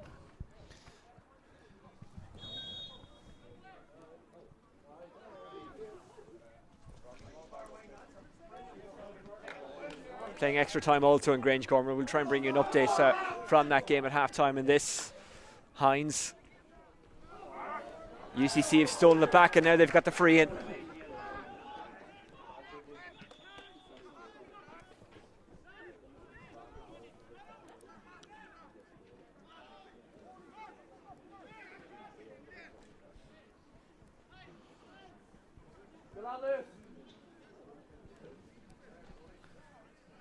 And often is the way in extra time. You have physios are going to be busy at this stage. There's got lads pulling up, there's lads cramping. Obviously, you get contact injuries at any stage, but in terms of obviously the bodies are tired and fatiguing, and it's been a little bit stop-start, and that probably suits Mary's, who are in the lead at the moment. And again, you can just see the bodies here.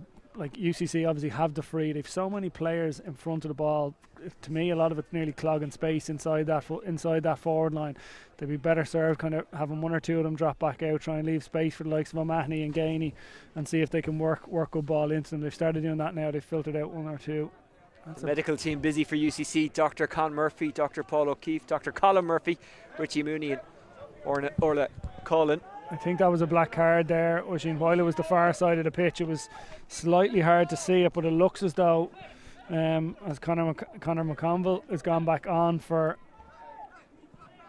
McDara Hines. Yeah, the number 4 I think he's after getting a black card, because the linesman is looking for it, like, while Conor McConville, number 12, is after running back on. Yep. He's not coming on for the number 4. They're looking for the sub to come off. So number 4, McDara Hines, has been black carded there. It was obviously for a third man tackle. A body collision, I think, was what took the UCC player out in the move. Coming off is Conor McConville.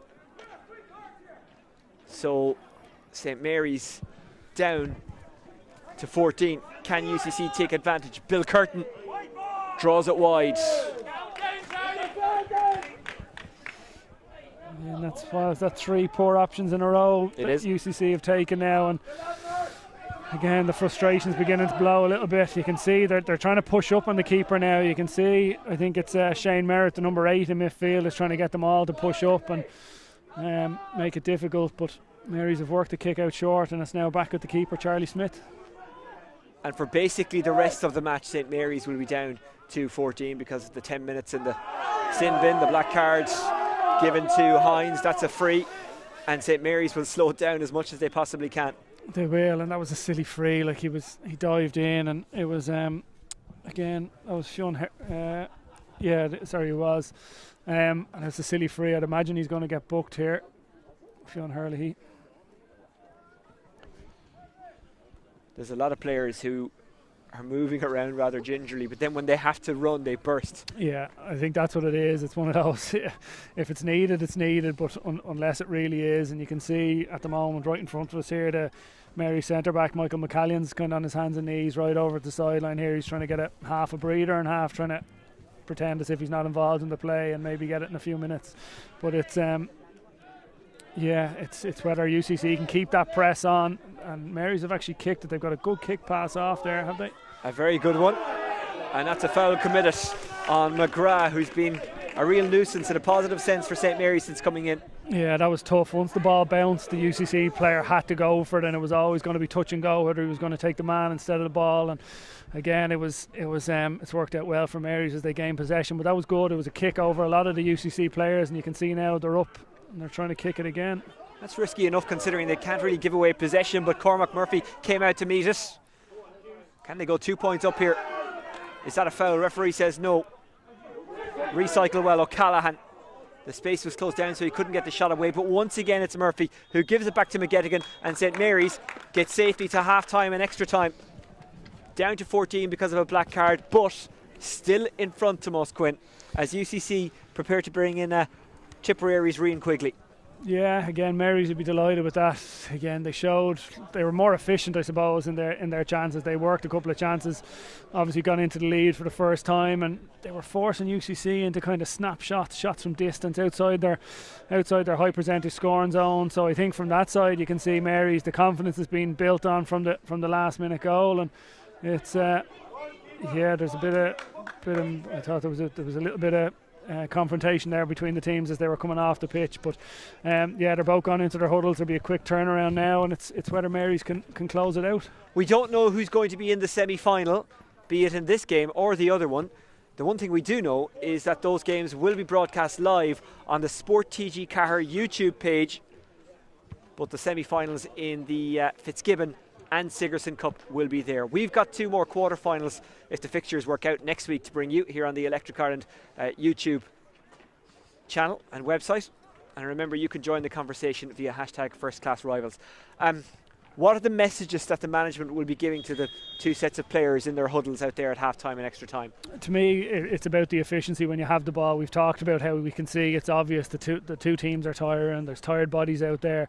You can't afford to give a sloppy hand pass. It's about high percentage. Get it to your teammate's chest. If you can make the run, get off the shoulder, try and help them, support them. Don't leave guys isolated. And I think the teams that can do that now, who can finish strong, and like the reality is, are we going to get maybe 1-2 points in this last 10 minutes? And it's obviously who are the ones that make good decisions in front of the post that's going to decide it. And I think that's the challenge for both sets of players.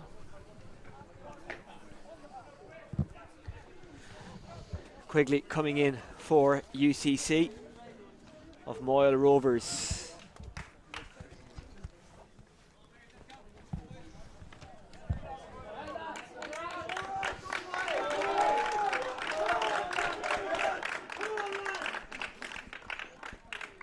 St Mary's, the bench right in front of us here, they're encouraging their team. Quigley currently not in the Tipperary senior football panel due to the commitments of his college course. But he is an accurate forward, a hard-working forward. Just looking here, Oisin, it looks as though Mary's are gone back out with 15 players out there. I don't know that they're... there was... Am I wrong? No, I think perhaps I'm wrong. There's a spare. There's a spare. Don't do that to me. Maybe here's Rian Quigley. I count that in my head the next time. Hurley. Curtin. I thought it was an interception, but I just didn't see Gainey. He was being blocked off. Popped up when he was needed. Rory Murphy. Taken well by Jack Murphy. Daniel O'Mahony. Hartnett. Curtin. Advantage played, free given. A good advantage by the ref. Yeah, it was, yeah. And just to be clear, I was mistaken with that. So there was a UCC player who was down tying the lace who I hadn't seen. So I thought they'd matched up for 15 on 15. But yeah, great opportunity here now for UCC to draw a level and put the pressure back on. I think it's Dylan Gainey's going to kick this one. Going to kick it out of his hands. He obviously kicked a really good score, good free in the first half. He's had a couple of wide since, so but this is pretty straightforward, definitely within his range, so you'd expect him to make this to equalise. And I know there's a lot of time left after this, regardless of what happens, but it's been such a tight game. This could be the last score. If it went over, it got caught in the breeze and went wide. Yeah, it was a strange way to kick it. Like when you think about the free he got in the first half, he kind of drove it over the bar with a really... That was high and hanging, and it was, again, he kind of left it up to the elements a little bit, and his head went into his hands when he missed it, and that's a big miss, big let off for Mary's. Who are making a change. McConville coming back in. And they are bringing off Niall Burns. Niall Burns, that's right. Yeah. Gavin McGilly just having a word with him. It's always tough if you're a sub who subbed. I'm sure there's a tactical reason for it. Curtin, I beg your pardon. Gainey received it. On the run, Rory Murphy. Rian Quigley. Bottled up, but the free is given. Yeah, it looked like a soft free. To be honest, I was a little bit surprised that Rory Murphy didn't take the shot on himself. He's kicked a couple of good scores and he played it inside. Rian Quigley took it very well. He kind of took it in a spin move. It looked like he'd spun into traffic, but there was obviously an infringement. And frustratingly for Mary's, their reaction is after moving the ball up. So it's gone from outside the D to being pretty straightforward, and it's Cathal O'Mahony who's taken this one off the ground. So look, no mistake from there. Over it goes. We're all square. You get the feeling that is not the end of the drama, though. No, and look, you can see UCC have put a bit of a press on the kick out. I think I wouldn't be surprised to see him go long here. I wouldn't see Charlie Smith's gone short on a couple of them at the start of the second half, but yeah, he's gone as long as he can there to try and relieve the pressure. Hartnett tries to get under it for UCC. It breaks, but it just squirms away from him, and Mary's have it. And now they have the free in. Great work from McConville. You can see why he was brought back in. I find it interesting that they're slowing it down and waiting. They obviously think it's within Charlie Smith's range. Like, he's 3 wides from distance. It's outside the 45. Again, look, maybe he does have it in his locker and I'll be proved wrong, but I actually think when he was fouled there, when McConville was fouled, when he jumped up, he had a couple of runners, he could have played that quickly and they might have had a better opportunity for a score. Well, I remember what Sean O'Shea said about the freeze against Dublin in the semi-final and then against Go in the All-Ireland final. He said when you're in your backyard, you dream you're in Croke Park, but then when you're in the stadium itself, you dream you're in your backyard. Yeah, I think that's any free taker. You go back to where you practice, you go back to your visualisation in terms of where it's comfortable for you, and that's all you can think about. Smith gives it everything. It has the legs. Does it have the accuracy? No. Same side again, Oisin. That's 4 frees he's missed on the same side, same strike. The one where he did get it, he actually opened his body a little bit more, and again you can see his frustration. He's given out to himself there. How hard is it to correct that in game? It can be hard. Like, you're obviously trying to trust your technique, but you'd like to think you learn from it. If you make a mistake, if you miss it on a certain way, you kind of, for me, you have to kind of allow a certain bit then the next free, and particularly if you repeat the same error. If it's happened twice, to me, that's probably, you're getting into nearly a routine of the wrong thing there. So I think that was why I was a little bit surprised that they waited for him to come up and take it. I thought it was outside of what he's shown so far this evening, but yeah, you could see his frustration. McGee is back on. Ronan McGrath has gone off. Again, Gavin McGilly has a quick word with him just to, give him a bit of a boost. McGleenan broke it, but he's broken down. The free has been awarded. They're playing advantage at the moment. Hughes. McGleenan is stretching out his leg. I think he's got a bit of cramp. No free. I'm wrong. It is a free.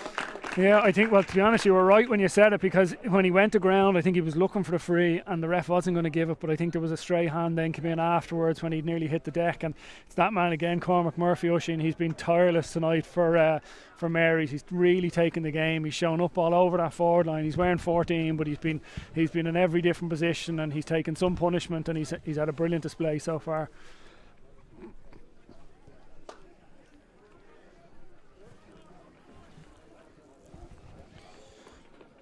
Is it Darrow Callahan taking it? It is. Wide. And it's wide. He stole a couple of yards as well, taking it out of his hands, and he'd be disappointed again. Wasn't his best strike, as we see more players coming back in. Remember, they're still down to 14. Hines still in the sin bin. He doesn't have long left there because he's prowling the sideline at the moment. He wants to come back in. Just to clarify as well, there was a little bit of confusion. Liam Wall is wearing number 30 for UCC, so it's him who's in as opposed to Alan Deneen. Liam Wall from Kilmurray.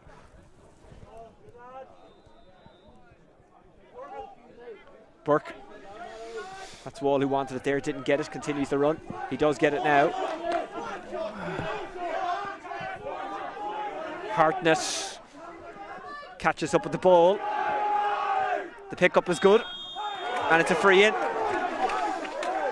Yeah, he did well, and we spoke. Oh, another one moved forward. That's so frustrating from a Mary's point of view. Their management of their head and their hands below them here. It's made it a much more scoreable free, and that's 2 in a row they've had moved up. But we talked at the break about doing the basics well, and you could see there that's exactly what Brian Hartnett did. He had to win possession, went down on it, and then drove at the goal. Really good play. Hines is back in. They're back up to 15 for the final few minutes. Rian Quigley, is it taking it on? That's correct. It's a left footer. Quigley takes a breath. Quigley takes a shot and drags it wide. Yeah, that was. He won't want to see that one again. That won't be one he'll be going back looking for. That was a poor strike, and he hasn't been involved in the play too much since he's come on. He got fell for the last free, all right, but that was a disappointing finish from him. And yeah, Mary's let off the hook again, but it is something. That's twice in a row frees have been moved up. They cannot let that happen again. It could end up costing them the game. Well, fatigue is really telling for some of the players, but Quigley, as you say, he's not long in. Mark taken. Can UCC do it in play rather than going to penalties again? Rory Murphy. Murphy leaves it behind him, but it was a good tackle from Smith. They try and work it out. Quigley. They're both running on fumes. McConville. But they're still running. McGee has a lot of work to do to get there. He's beaten to it. And then he fouls his man Wall, free to UCC. Yeah, really good defensive play from Wall. He was, again, it was a 50-50 ball. You could see the intent there, and he was trying to they were trying to put it in front of Danny McGee, but it was a really good interception from Liam Wall. Really smart play. A black card for Danny McGee as UCC prepared to make another change. Mark Cronin, who did start, I think is coming back in. Everyone's getting a second chance here. They are, yeah. The squads are being fully utilised here, and that was a frustrating tackle, I think, obviously from Danny McGee's perspective from Mary's. He obviously thought he was going to get possession. Liam Wall came over, brilliant interception. So UCC now looking to try and push to see if they can get the winner. Here's Wall. Rory Murphy. No shot is the call from the Mary's bench. UCC might get a shot away here. It does fall kindly for Murphy, the captain. Didn't catch it right. And the keeper, I think, is happy enough to let that bounce wide, but he has to be careful. Did really well to bat it into the path of Quigley. Really did mind his surroundings there. Here's Traynor, who doesn't deserve to be on a losing team tonight. Actually, none of these players do. Cormac Murphy. Traynor is still with them. Murphy bringing it into a kinder angle. Getting the pass away to McConville. McConville wanting it in a bit of spaces. McCallan, he gets it. Block coming in from Burke. And it's out for a 45. Foley thought he kept it in play. The officials don't think so. Yeah, and you know what? It came again from Cormac Murphy. Absolutely brilliant win out on the far side and a fantastic crossfield ball. They actually had 3-on-1 when McConville got it, and it looked like they had made a mess of the shot. You can see the UCC goalie, Dylan Foley's complaining. He felt he kept the ball in, but here we go. We've talked about Charlie Smith. We've said he's missed 4 frees. He's 1 from 5 at the moment. Great opportunity. This is... in fairness, it's what he wants. You've got to think, you were saying you're in the back garden earlier on, going through your routine. This is what you're going through. Pressure free in the last minute. Will his technique hold up? If he nails this, no one will remember the ones he missed. They'll only think of the one that he puts over, which could win the game. 100%. The beauty of being a free taker, Rushing. You get that shot at the end, and that's the one that counts. Charlie Smith. This could be it. It has the height, it has the elevation, it has the accuracy. It may have St Mary's in the semi-final. Brilliant strike, Rushing, and again you could see it was much cleaner, it was up further, you could see he aimed further out to the right, and he'd corrected the mistakes he'd made earlier. St Mary's, who didn't lead in this game at any stage up until extra time. UCC trying to create a chance, they've got the free in. Oh, after getting it moved up again, is that far enough? Cathal O'Mahony maybe. I think Cathal O'Mahony's looking for the ball. It's just outside the 45. He's got an opportunity now. Again, the indiscipline of Mary's, you could see there was a call for him to foul. And there's a bit of messing off the ball. They're trying to put O'Mahony off. O'Mahony is bringing it forward. I don't think the referee told him to do that. I think he's calling somebody in. Again, it was... He's calling in Cormac Murphy. Yeah. Again... a lot of gamesmanship here at the moment. They're obviously trying to do whatever they can to put him off, and he was obviously trying to get in his vision, and UCC players pushing him off. Again, UCC players are better off letting the referee deal with that, let him work it out. They've more chance of getting the free moved up again, but you can see every single player apart from Dylan Foley has gone inside to the edge of the square. So Dylan Foley, who will argue that he did keep the ball in and that it shouldn't have been a 45, but the 45 was given and Smith kicked his team in front. Can O'Mahony equalise here? Cathal O'Mahony to kick UCC into another penalty shootout. He's already won an All-Ireland with his club this year. He wants a Sigerson with UCC, but they have to stay in the competition, which they won't do unless this one is somehow fumbled in. It's gone in. The referee has blown his whistle. Will the green flag be raised? There's too many bodies in the way. I couldn't see what happened. The ball did hit the net, but will the goal stand? Oh, Oisin, what a finish we're in for here. Like, in fairness to Colin Manny, he hit it as sweet as he could. I'm even thinking back to the linesman moving him back a yard, probably cost the ball going over the bar. It was very hard to see from where we are what happened. Well, have a look. I've got the replay popping up in front of me here. You're not seeing this at home, but yeah, it was caught and then fumbled by the did it go over the line? Do you know what? I think it's stuck underneath the Mary's fullback. He's sitting on the ball. I don't know that it actually ever crossed the line. The fact that none of the UCC players cheered or celebrated lets me think it didn't go over the line, but the ball was fumbled right in there. And again, you could say that's a technical foul. The Mary's player sitting on the ball inside the 6-yard box, that technically should be a penalty from what I can see. Whether Barry Tiernan whether he'll do that, I don't know. There's a gang of referees here who do their we're obviously in the GA centre here. I'm not sure if I'm hoping my statement there that I think it should be a penalty technically, but it's I don't think he will. I'd imagine he's going to throw it up on the 14-yard line here. He obviously couldn't see who was sitting on the ball. So we've got one throw up, I'd say, left to go. He's gone out to the 21 to throw it up, and I'd imagine if Mary's win it, it'll be blown up. If UCC get it, they might have an opportunity to get a score. UCC, who were 3 points up deep in injury time at the end of normal time. McLeanan's goal brought us to extra time. St Mary's somehow, despite 2 black cards, found a way to get in front. Can UCC find a way to equalise or even get a goal to win it? It'll be very hard to get a shot off, even if they do win it. There's so many bodies there that once Mary's keep their discipline, even if UCD win the ball, if Mary's keep their discipline, it's going to be very hard for UCC to get a shot off, you'd imagine, with the amount of bodies there. The only one with a cool head there at the moment is Barry Tiernan. It's all over, or is it? No, he's after giving a free in. It's a free in. He gave a free in. And that surely will be kicked over. And for the second time in a row, UCC look like they're going to penalties in the Electric Ireland Sigerson Cup.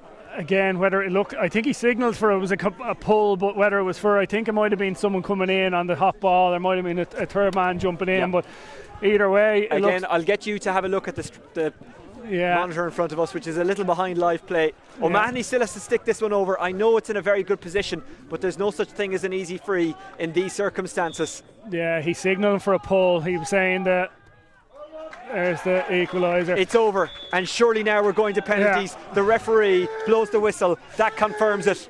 UCC have been here before. Yeah, it's fantastic entertainment, I suppose. Before we get into finding out who's going to win on penalties, I think it's a testament to both teams, a testament to the competition for what they've shown up this evening. It's been brilliantly entertaining. Again, the application of both squads, and it really is squads when you've seen the amount of bodies that have come on and off the pitch as the game's progressed. And we're set up for a very entertaining few minutes now. Well, stay with us even after the penalty shootout, because we're going to have the result of the draw for the Electric Ireland Sigerson Cup semi-finals. That will be fed through to us, so whoever wins, whoever squeezes through this, will find out immediately who they'll meet in the last 4. You'll be able to watch that game on the Sport TG Cahir YouTube page. Both semi-finals will be live and available there, as will the Fitzgibbon Cup semi-finals.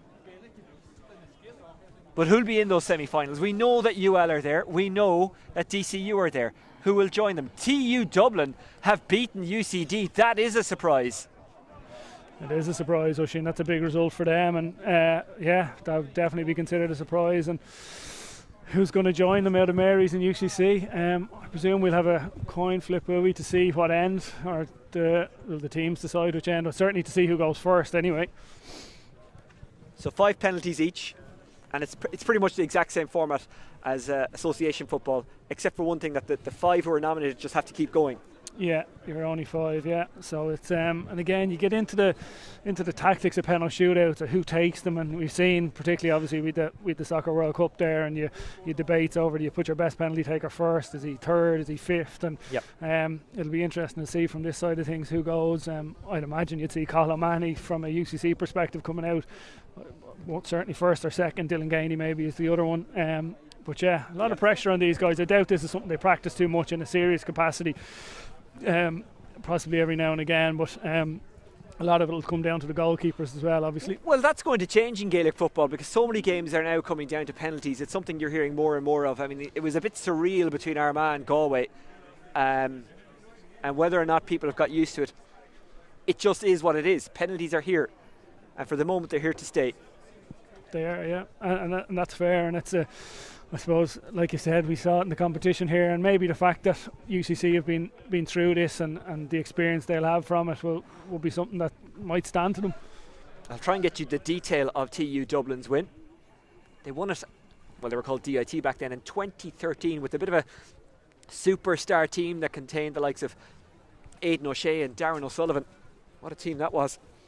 Not a bad team now either. They're into the semi-finals.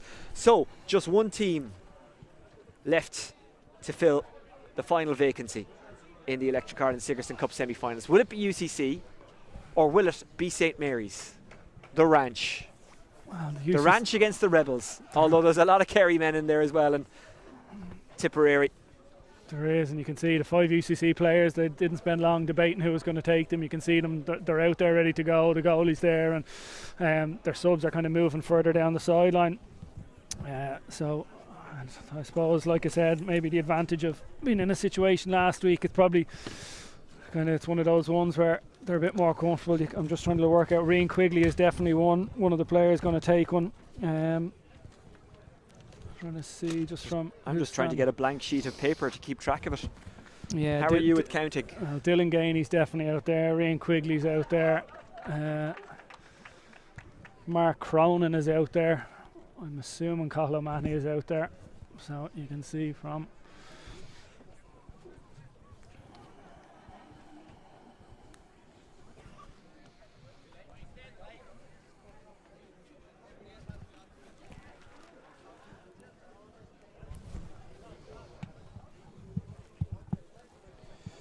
And I'm glad to say the coffee break van has hung on in there with us. He hasn't left. People need coffee at this particular moment. You deserve it after this one, Oisín. Anyway, the players have been dropping like flies. You've maintained you've sustained your. Well, we're right behind the St Mary's bench. You think they'd throw me back one of those energy gel shots or whatever it is that they're on? Your fitness has stood to you, all your preparation. Despite the best efforts of the UL and University of Galway players last night to wear us out. An enjoyable time had. Finian Hanley was on co-commentary for that. You can go back and watch it.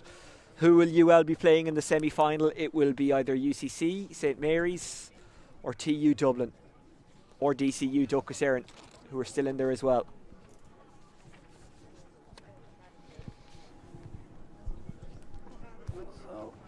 So the bits of paper are being handed over, the I's being dotted, the T's being crossed. On a busy night here at the GAA Centre of Excellence. It's a kind of a strange place. You could go along and watch a match and bump into anyone. You could bump into a weekend warrior, you could bump into a multiple All-Star and All-Ireland winner. Everyone comes together here. Just looking, there's only seems to be 4 outfield players from Mary's out as penalty takers, which would let me think that Charlie Smith, their goalkeeper, is also going to be one. He obviously got the free or the 45 that looked like was going to be the winner. So you'd wonder, he looked like he's going to be one of the takers from a Mary's perspective. Well, a big crowd has gathered over in front of the scoreboard at the far side. Don't think they can use that for penalties anyway.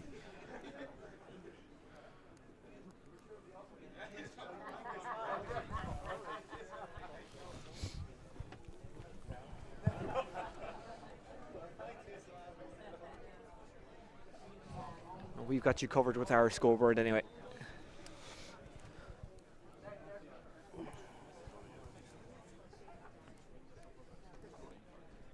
Looks like it might be keeper on keeper first. Yeah.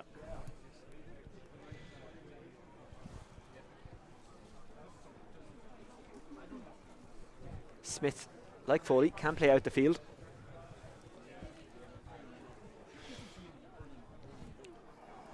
It's interesting to see what the dynamic is in terms of, obviously you've guys volunteering, and in an ideal world you're looking for guys who had good games. And I'm looking out there, and from a Mary's point of view, Darrell Callahan's come on and done very well. He's obviously free taker, corner forward. He fancies himself in terms of as a penalty taker, but they've also out there Darragh Traynor, who was full back, or certainly wore number 3 all night, had a powerful game, very, very, very strong game. Obviously Cormac Murphy, who was one of the standout players throughout. So guys from a Mary's perspective certainly high on confidence anyway based on their performance.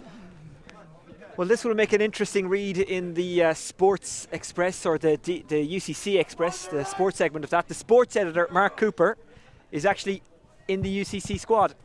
He is a nephew of Gooch. It looks like Cormac Murphy's going to be first up, is he? It will be Cormac Murphy up against Dylan Foley. Foley, who saved the vital penalty against Queen's, the 14th penalty. Can they get it done a little bit earlier this time around? 5 penalties each, sudden death if required. Murphy against Foley. And it's saved. Big start for UCC.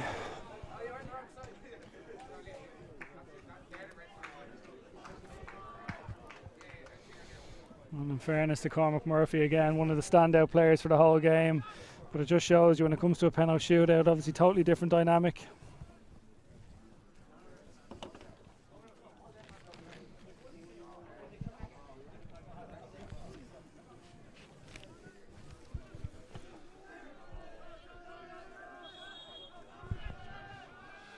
O'Mahony buries it. Yeah.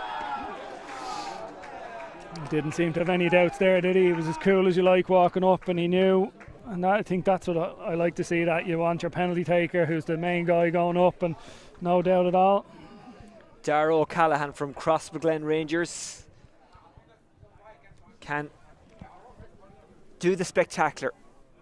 A real scorer. It seems simple, doesn't it? Put it down and knock it in. It's anything but in these circumstances. They need this one. They wouldn't be out of it if you miss this. Foley saves it again. Again, big save from the keeper, and a lot of movement on the line from him. He's going sideways. You know, you're always looking as a penalty taker. Can be a little bit off-putting at times when he's moving around. It didn't look like O'Callaghan changed his mind. He was content where he was going, but it was just really good reactions from Foley and brilliant save. Dylan Gainey.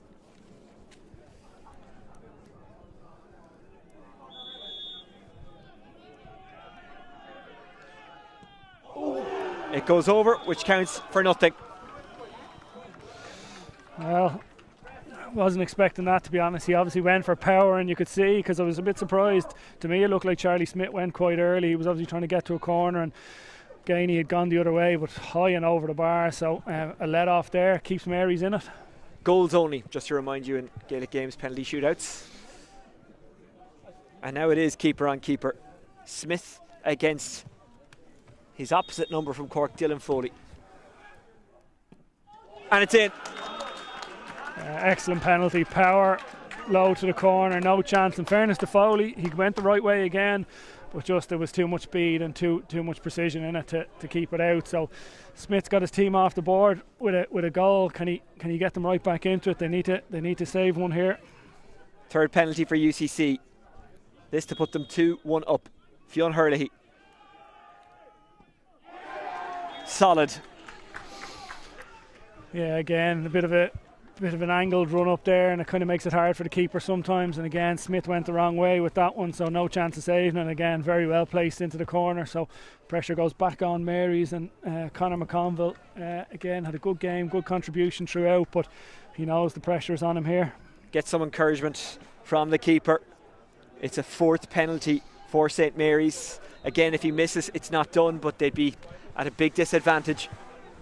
They'd be in a tough spot. They've already been in a tough spot once or twice tonight. They've got out of it. Yeah, Foley playing a bit of mind games there. He's kind of out on top of him, saying the ball wasn't on the spot, and the ref came in to have a look, and it just adds to the pressure on McConville. It kind of makes him think about it a little bit more.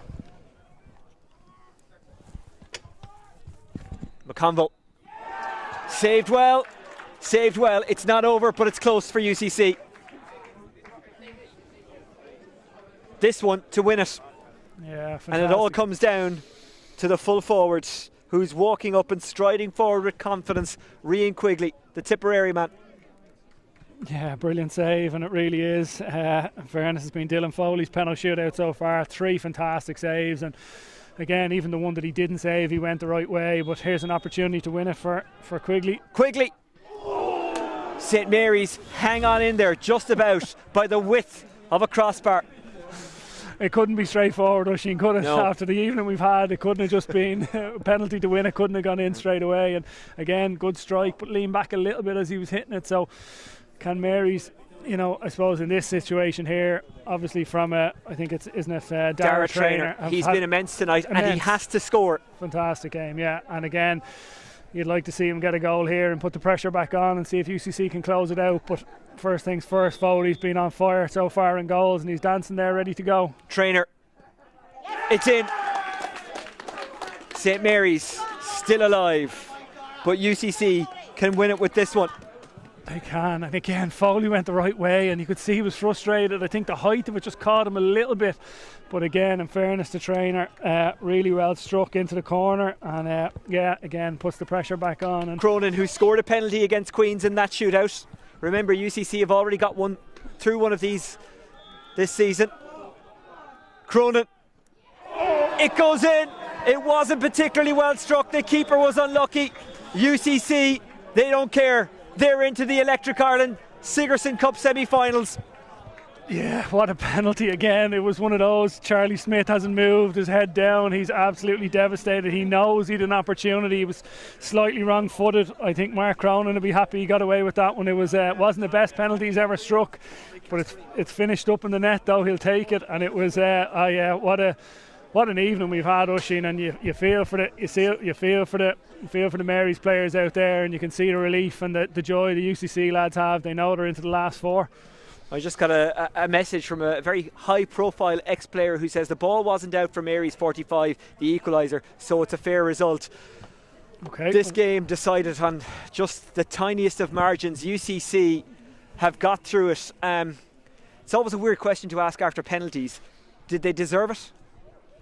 For me, they did slightly. For me, they have a tiny bit more quality, certainly up front a little bit, yeah. So I think they did a little bit. It was, I have a Mary's man in front of me here who's disagreeing with me. I'm after getting a stern look, but I think they just did a little bit more up front. They'll be disappointed with their shot taking at times, but the heart and the fight that Mary showed throughout. And again, it was, look, as you said, when it goes to penalties, both teams will leave here thinking it was their night, and in terms of the opportunities they had to win it, and UCC were the ones that took them. Well, UCC go through Billy Morgan's teams. They're hard beaten, they're steely, they're determined. To be fair to St Mary's, they showed many of those traits tonight, and unfortunately for them, they just couldn't see it out when they led in injury time of extra time. They couldn't, yeah, and like you said, it was the first time all evening. Like, they obviously equalised in normal time with a brilliant goal the last play of the game, and then in extra time they got themselves in front twice, and they'll be frustrated.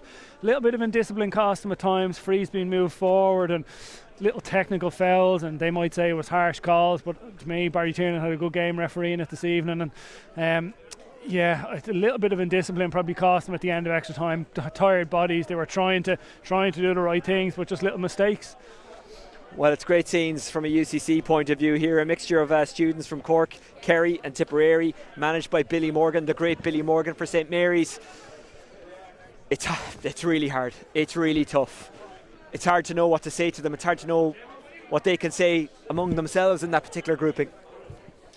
It is, yeah. It's always a hard spot to be, and I presume the manager's in the middle of them trying to find the words. And again, for the effort they put in and everything they gave, they should be proud of what they produced this evening. And obviously they came up just a little bit short, but that's just the nature of it. And yeah, long journey back to Cork this evening will be made all the sweeter.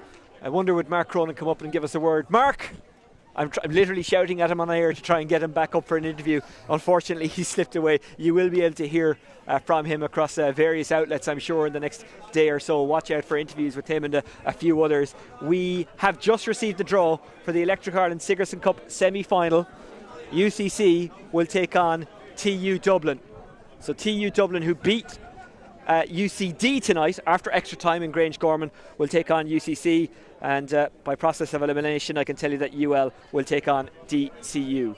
Next week it is the Electric Ireland Fitzgibbon Cup quarter-finals. We'll bring you a couple of those games hopefully live, the detail to be announced in the next couple of days, but tonight the focus was on football, and the upshot is that UCC and TU Dublin go through. UCC needed penalties, TU Dublin needed extra time against UCD, and in the semi-final draw, I'll repeat it again, UCC will play TU Dublin, DCU will take on UL. Tomás Quinn, formerly of DCU and Dublin, your final thoughts? Yeah, it's summed up what the Sigerson's all about for me, to be honest, Oisín. Brilliant game, brilliant application from both sets of players, and both teams won it, both teams lost it at different stages out there, and it was really entertaining stuff, and fantastic win for UCC in the end. Keep talking for a second. I want to try and get Dylan Foley up if I can. Yeah, no problem, Oisín. Yeah, I think again, like that, you can see the joy that's there with some of the different players coming off. Dylan Foley, what a dream from his perspective in terms of saving 3 penalties out there this evening on the winning team in a shootout. And for someone who mightn't have been as renowned as a goalkeeper, he'll be chuffed with how that went this evening. And yeah, you'd feel for the Marys lads. They're still in that huddle out there, and manager trying to find the words, and you can see the disappointment. And I think Oisín's after succeeding in getting Dylan up. So Dylan, fair play to you. Good man, great save, fair play to you. Okay, so completely unplanned, we've got a player interview after the game. Dylan Foley put on Mossy Quinn's headset. Mossy, thank you very much for your efforts. We're turning the camera around to look at Dylan. No one needs to see me, they only need to see Dylan Foley of UCC, the UCC goalkeeper. In the craziness of it all, I've lost count. Was it 3 penalties you saved in that shootout, Dylan? 3, yeah. I actually got the 4, but we'll take 3, I suppose. Talk to me about the win. I suppose we thought we had it dead and buried with 5 minutes to go, and then a high ball into the square. Typical, they get a goal, you know. But look, these things happen. Mary's are a great college.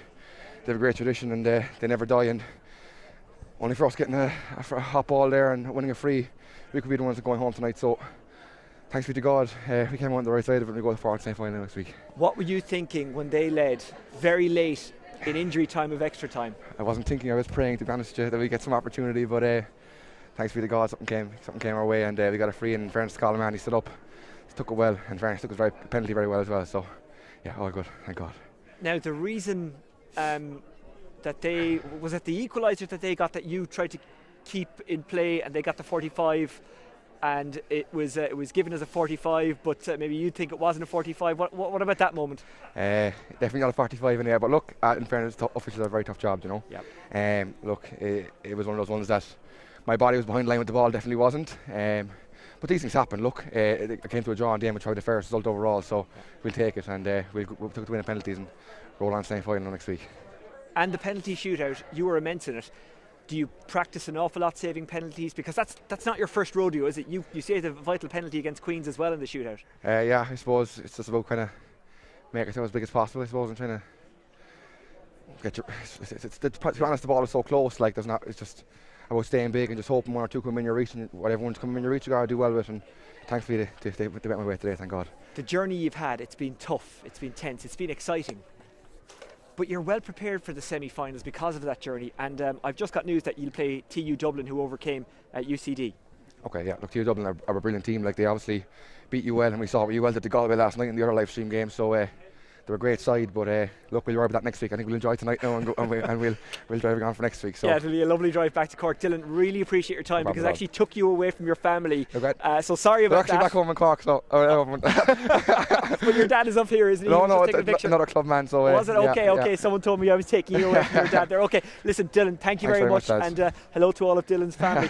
We'll wrap it up here. I'll rather awkwardly step back into picture and wrap it up. Dylan Foley of UCC, thanks for joining us there. So that's it from the GAA Centre of Excellence here in Abbottstown. It really was a showing of excellence from Dylan Foley and UCC tonight, but credit to St Mary's as well. Always in sport it's about the winners, but you have to remember those who weren't so lucky, and I think that's very much the case for St Mary's tonight. They go out of the competition, UCC march on.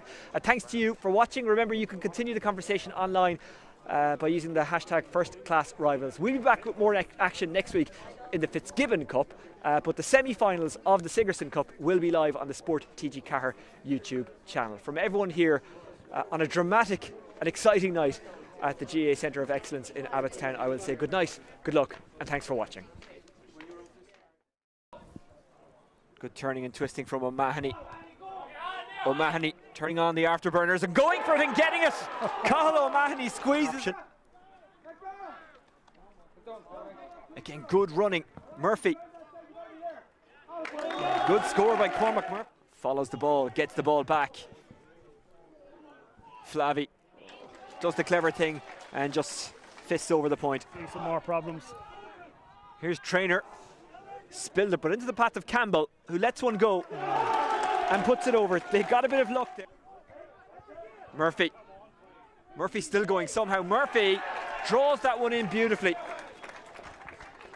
Hurley just pins the ears back and goes for it and guides it over. His first. Murphy made the run, he wanted it, he didn't get it. Here's McCarville. Lovely skill by McCarville and an even better finish. That's his first of the game. That's what he meant. Curtin. Fine score from Bill Curtin. His first of the match.